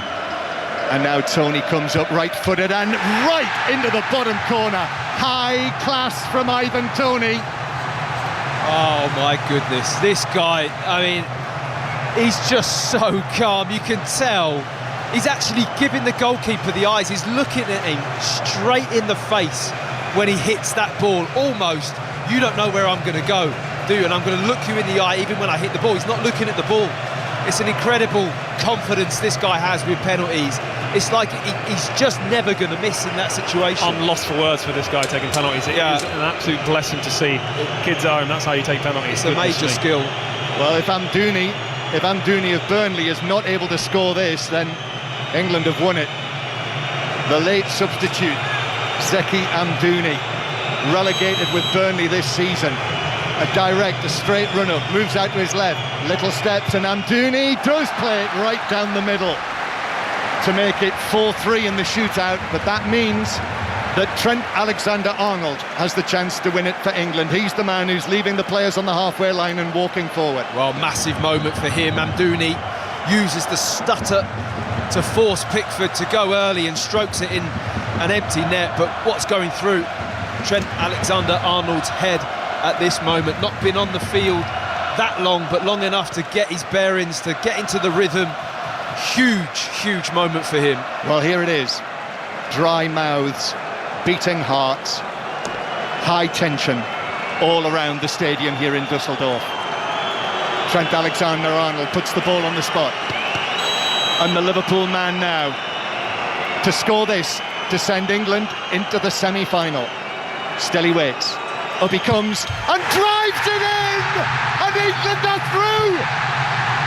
They've coughed and spluttered all of their way through Euro 2024. But Gareth Southgate is mobbed by his coaches. The England players race from the halfway line and chase after Trent Alexander-Arnold. England win the shootout 5-3, and somehow they're through to the last four. And the England fans in the stands are on their feet, they're twirling their scarves. The England players celebrating down on the pitch. And it does go on. It goes on to Dortmund for Gareth Southgate, who turns to Murat Yakin and consoles him. And Southgate's 100th match as the England manager ends in great drama, but also in success. Down pitch side now, Izzy Christiansen. Wow, is all I can say. These fans have gone absolutely wild. I don't know if you can see from up there, but there's some stood on the tier. Sweet Caroline's just come on in the stadium. What scenes. Just one save needed from Jordan Pickford. Unbelievable. Well, he saved penalties in all four of Gareth Southgate's penalty shootouts, and that stop from Akanji for Switzerland's first penalty. That was crucial, and England, Theo Walcott, score 5 out of 5. Oh, goodness me, and the class of Jude Bellingham right now, and Kyle Walker and Declan Rice going over to the Switzerland players just to congratulate how well they've played today and just to console them, because obviously that feeling of missing a penalty, like I said before, someone has to miss and someone's always going to be disappointed. There's a lot of disappointing fans, of course, but they've got to be proud, the Switzerland fans, of their team. They've performed fantastically well. They've taken England all the way. I'm lost right now. But you do. You also have to feel for Switzerland.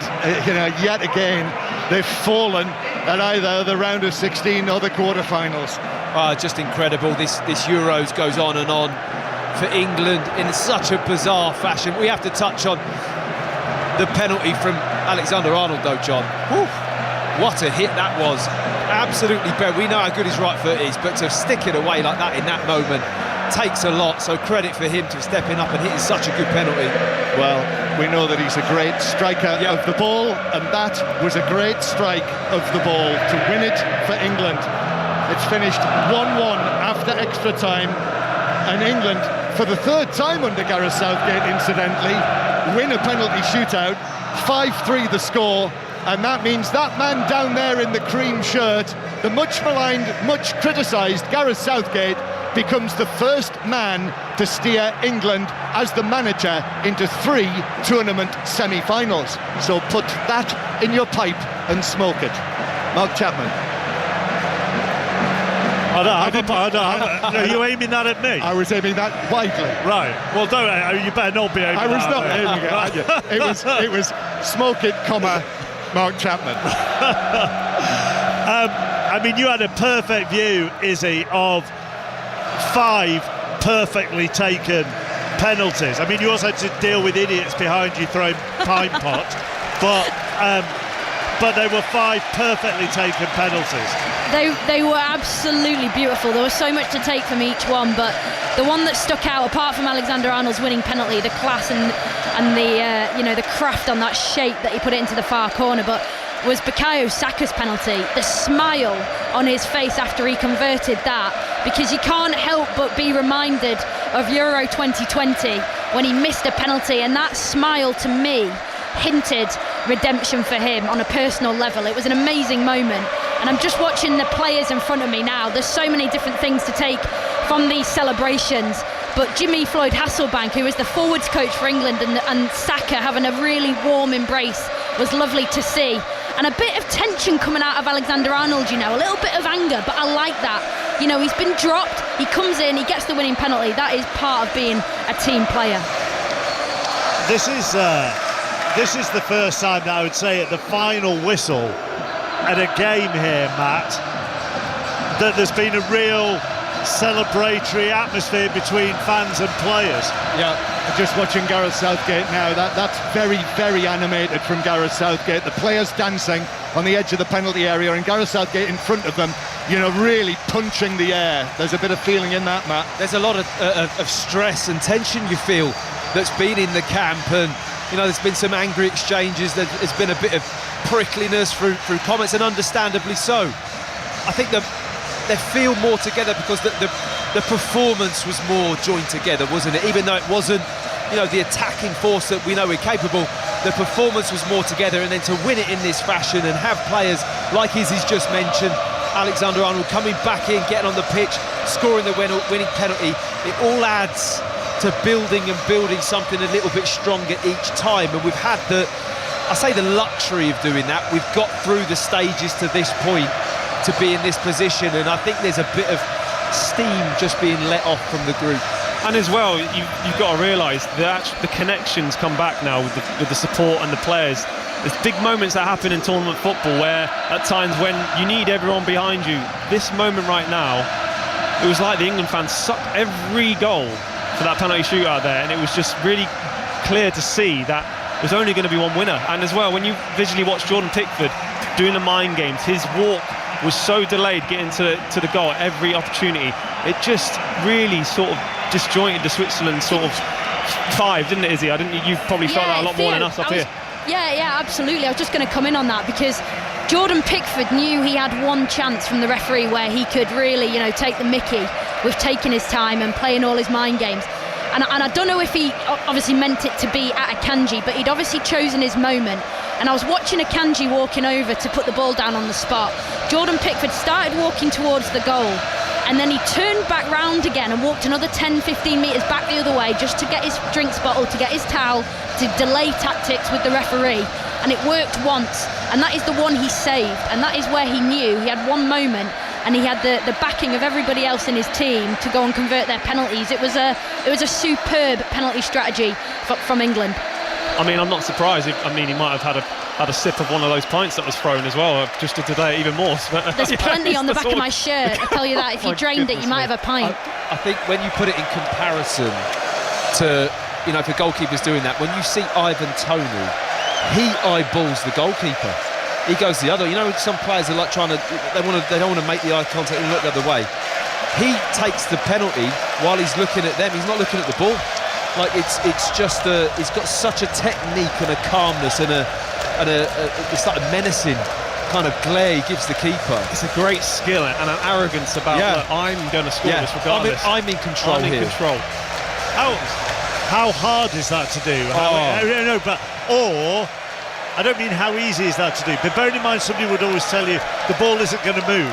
Yeah. So if you know where it is, you know your stride pattern, but it still goes against a little bit of your nature just to actually look at what you're about to kick. Absolutely, but it goes back to the point is that he's addressing the penalty as the psychology is more important than the technique, and he's true, because you can score anyway. All these players are capable of scoring a penalty. It's the psychology behind it to know that you can be calm enough, and also he's got total eyes on the goalkeeper. so he can just tweak and adjust without really looking, depending on where the goalkeeper moves, which is why you see him hit it into an empty side of the net so often. And it's one of those as well. I've experienced players taking penalties when they've actually told the keeper, look, I want you to dive here, just so I can really hit it in the right spot. I mean, Ivan Toney's the sort of player I don't feel like he needs the practice, because I think it's like Matt was saying there, it's all in the mind. He's playing these mind games, and like you say, he's always in control. That's why his record is incredible. First time England has scored 5 from 5 in a shootout in a tournament. Another positive element. You know, they're all flowing off the tongue, chappers, aren't they? The positivity around this England win. I've just, the way the boards are set up, and it hasn't been officially announced, but the way the boards are set up, I'm guessing that Bukayo Saka won player of the match, which if you're going to give the player of the match, is he to the winning team, and he's getting lots of hugs there as well as he goes down. I know we talked about everything with the penalty with him as well, but he was England's main threat. Yeah, he was brilliant. The first half got to the byline a lot. Like Theo mentioned, he was going on the outside of his fullback and getting crosses in. He was causing problems, and then of course when his country needed him the most, he just delivers the most beautiful left-footed strike into that far corner. And I think as regards to Switzerland, Akanji and Xhaka were unbelievable, and you know, it's a real shame, you know, for Akanji after that performance. I mean, to be fair, all tournament Akanji has been exceptional, and obviously it was him that missed his penalty, but that's sport and that's football. But yeah, Bukayo Saka, just when his country needed him, and that little smile I saw on his face after that penalty conversion, it just felt like the world had been lifted. Not that he's played like that since the last Euros, but it just felt like England have turned a corner, and he's turned a corner, and you know, all of a sudden, like Matt said, wow, we've got to be up there now with being favourites for the tournament.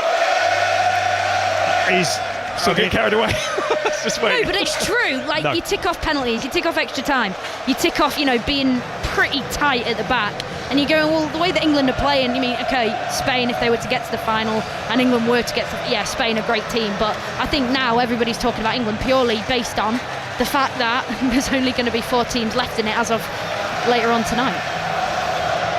But I mean, without putting a downer on it, Izzy, nothing. It wouldn't be like you to do that. No, I'm not. But are you saying favourites, and everybody's talking about them because of how they've come back in their knockout games, how they've squeaked through, how they've got, or are you seeing something else that goes, all right, well, now I can see why that would make them favourites, such as you mentioned, the defensive solidity. Yeah, and they're getting incrementally better. I'm not, okay, it sounds like a very carried away comment, but I do think there's so many questions this team have been asked throughout the whole tournament, and yet they've not blown anyone away with the football that they've been playing. But imagine playing beautiful football and then being knocked out on penalties. It just goes to nothing. But England have found these little moments, and I saw it in the last game against Slovakia. I remember saying it post-game on air, like, there are things in that game you can take from it: character, resilience, you know, the will to win, the energy. And sometimes, you know, those things can take you a long way. And if England don't learn from today's game and go on and then slightly improve the next performance, then they'd be foolish. And you've got to be talking about them now to be, you know, up there in the final, perhaps. The way they've been playing. We have to say that is a vast improvement on what I have watched in the last 4 games. You're playing against a much better team, really, than what we've faced. I mean, Denmark were a good team, in fairness, but today we were more competitive. We had much better pressure on the ball, passing and movement. There were some real quality moments in terms of touch, passing.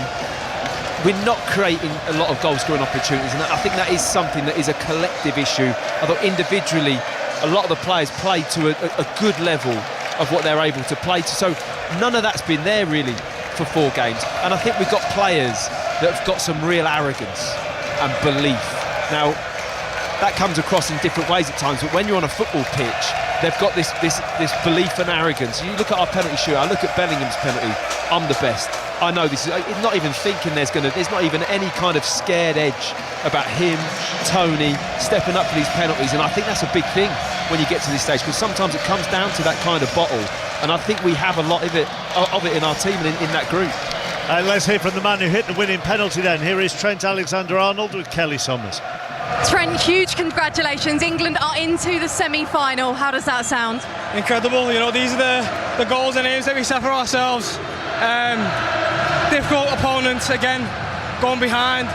Team showed a lot of character, a lot of belief, a lot of heart and spirit out there. Dug deep when it mattered most, and obviously get the win in a penalty shootout. We knew it was going to be tight. We knew, we were never going to run away with the game, although that would have been nice. But whatever it takes, no matter what, we win, and that's all that matters to us. Talk me through the emotion when you stepped up to take that penalty, and also when you saw it go in and knowing what it meant.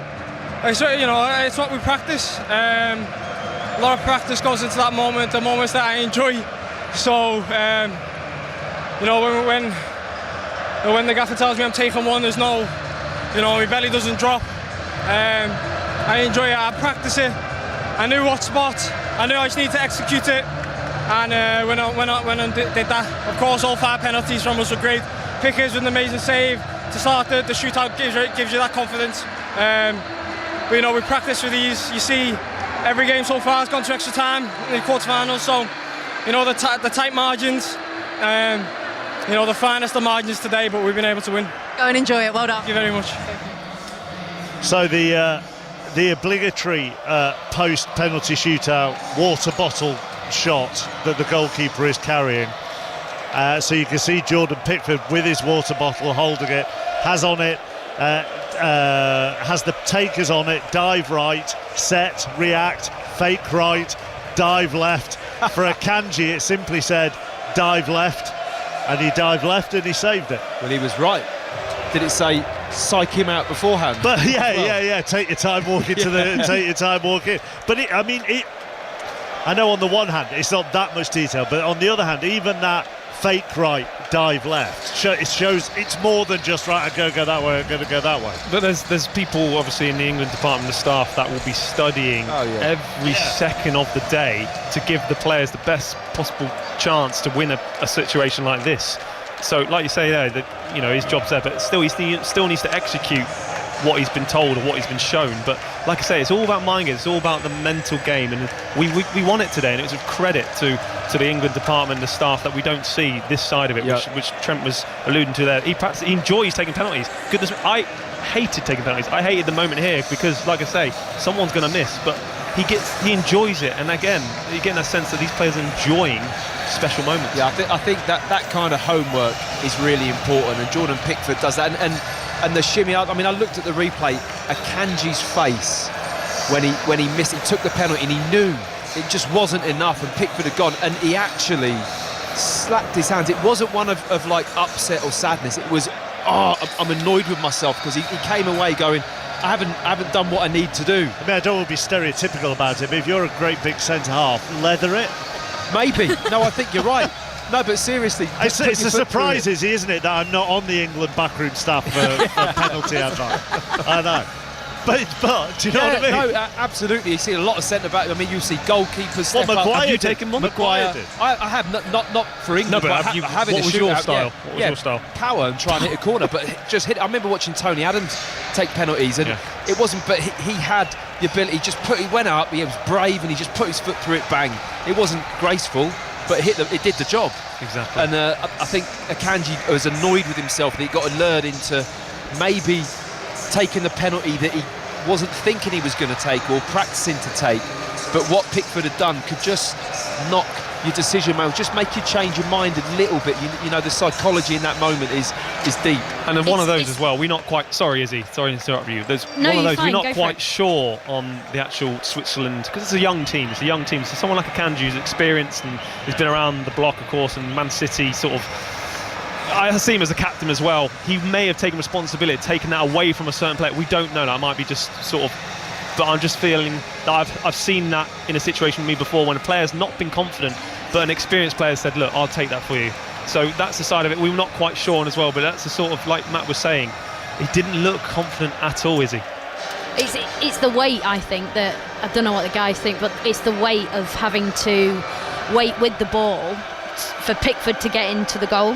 And I think that's the problem. I think if you were to go and do it again, teams will be watching England's strategy and what Pickford's been doing and going, well, if we play England in penalties in the semis or the final, you'd almost, if you're the player going up against Pickford, you'd almost like delay your walk to the ball. But then you flip that and go, it's actually quite intimidating walking up to the ball when the goalkeeper's already in the net, because the net all of a sudden looks smaller. So there's so much to it. It is a complete mind game. But just going quickly back to Trent's penalty. That would end up. Sorry, Izzy. That would end up like some Western standoff. If you wait for him to make a move, he's waiting for you to make a move. We could all be sitting there for 20 minutes. Everyone wants to get on the tram, don't they? Yeah. Go on, back to Alexander-Arnold. No, Alexander-Arnold. It was clearly in the strategy, because I was watching the England staff in the dugout underneath, and it was a click of a finger, and it was Trent Alexander-Arnold's number going into the substitutions board. It was clearly a strategy that they had him ready to come on to take that penalty, and obviously because he's the fifth taker, they knew that it was potentially going to come down to the fifth penalty, and they trusted Trent in that moment, to put all of his, almost anger and energy of what's happened in the tournament for him on a personal level so far into that penalty. And the deep breath, I don't know if you've seen it on the TV monitors, but the deep breath that he takes after the referee blows the whistle, it just makes the stadium stop, and it gives himself that moment of calm, and then the technique on it just to dispatch it was absolutely perfect from him. You almost feel like the pressure the team have been under to find a performance is actually might have even been worse than the pressure of taking that penalty, to be honest, and living for the last couple of weeks under that kind of pressure and training and doubt and questions being asked and valid questions, and they'll obviously not want to be performing in that way, but that might be worse than the pressure of that moment, and perhaps that's a help, because I thought we looked very, very accomplished with the penalties, which is a real positive at this stage of the game. Ought to just say, by the way, Netherlands-Turkey is about to kick off, and that will start on the BBC Sport website. So if you want to listen to Ian Dennis and Chris Sutton with that's going to start on the BBC Sport website. We'll get a bit more reaction from here in Dusseldorf. John Murray's gone down to talk to people, so we'll bring you that here, and then we'll switch to Ian and Chris and commentary on that. If anything happens, we'll of course bring it to you. The tennis coverage continues on Sports Extra just for now. On the overall, when you look at individuals, Izzy, and you go first on this, there were several who probably had their best game of the tournament tonight. Saka, Foden, Declan Rice probably as well, you would throw into that. Kobbie Mainoo. Kobbie Mainoo. So there are, Konsa obviously, but Konsa actually had whether he played or not this tournament, Konsa just had a great game, full stop. So there are several of those players that you go, okay, they're on the upward trajectory within this formation. Yep, absolutely, Chappers. I think, don't want to get too carried away, but I know I'm the one that said it, but I do see a lot more positives in that performance. I thought Bukayo Saka was exceptional.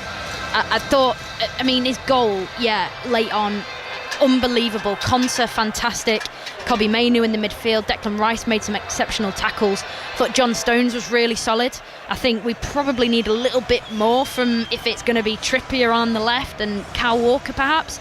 I think he wasn't at his best today, but everybody else made up for it, and the substitutes again made an impact. And when you're talking about the grand scheme of things, I've not seen France set the world on fire yet in this tournament. I think the only team that I'd go, wow, are Spain, because of how efficient they are with the ball. But England, they're growing and they're getting a little bit better, but fatigue starts to set in now and how they manage their bodies. But there's so much to it. But I thought in particular Saka and Kobbie Mainoo, absolutely outstanding. If it was an England-France final, we might as well just have penalties at the start. Because the flip of that, in the positive of all the individual performances, Bukayo Saka's goal was England's first shot on target in that game after 80 minutes. So again, we're left in this situation post-match of just trying to sort of balance everything out. I agree with you. There's a sense of so much positive sort of energy that came today, and each individual player that Izzy was referring to there, the amount of players we're actually playing at the standard we expect them to play at. When you get that in an England team or in any team, you have a number of players playing particularly well, you're going to thrive, of course you are. But yes, I would be concerned about certain not clear cut chances, for instance, like Harry Kane, for instance. At times we want to see a little bit more from him, but look, he did a job tonight. I felt like he was slightly sacrificed to allow Jude Bellingham and Phil Foden to roam that pitch. I don't know if you agree, Matt. Yeah, I'm just getting to the point where I don't care how we play. I don't care. We're winning, and we're going through, and so many times we play well and we do, and you're kind of heartbroken that we haven't done it, but we've played really well. We're not playing that well. We're not creating. We're not, it's hard to explain what it is, but you look at it, and what is he saying about winning it? It feels more like that, even though we're playing the way we are, because we're just winning. And you kind of you can analyse it as much as you want. It's just to be honest, we matches. have to, because we're filling time until John delivers us an interview. Yeah. So I don't want to burst the bubble of the detail, but there's so much to look at as to why and who and the changes. I mean, there's a mountain of data and stuff you can look at, and how this works, that doesn't work, he's done well. But the group is getting through rounds in the Euros, and we're through to the semi-final against the Netherlands or Turkey team, and you look at it and go, what an amazing position to be in. And you can pull it apart and say that we haven't done so many things well enough, but kind of who cares? We're winning. Penalties or not. Yeah, you're spot on. I mean, the penalties were great. Tournament football, like you say, performance-wise, look at France right now. They've got some individuals that are blessed with so much talent. They've got the best player in the world, for goodness sake, who's not performing at his level, but they're still will click at some point. That's the one worry I would say with the French. But look, was there moments of that with England? Do you think I felt there was very rhythm? I did feel there was a lot of very positive moments, particularly in the first half. I felt like when we were really sort of in control. Kobe Mainoo, for me, was incredible. A player at his age to command that midfield and not to look out of place, and to at any point as well be more of an influence than Declan Rice was in this game. Give credit to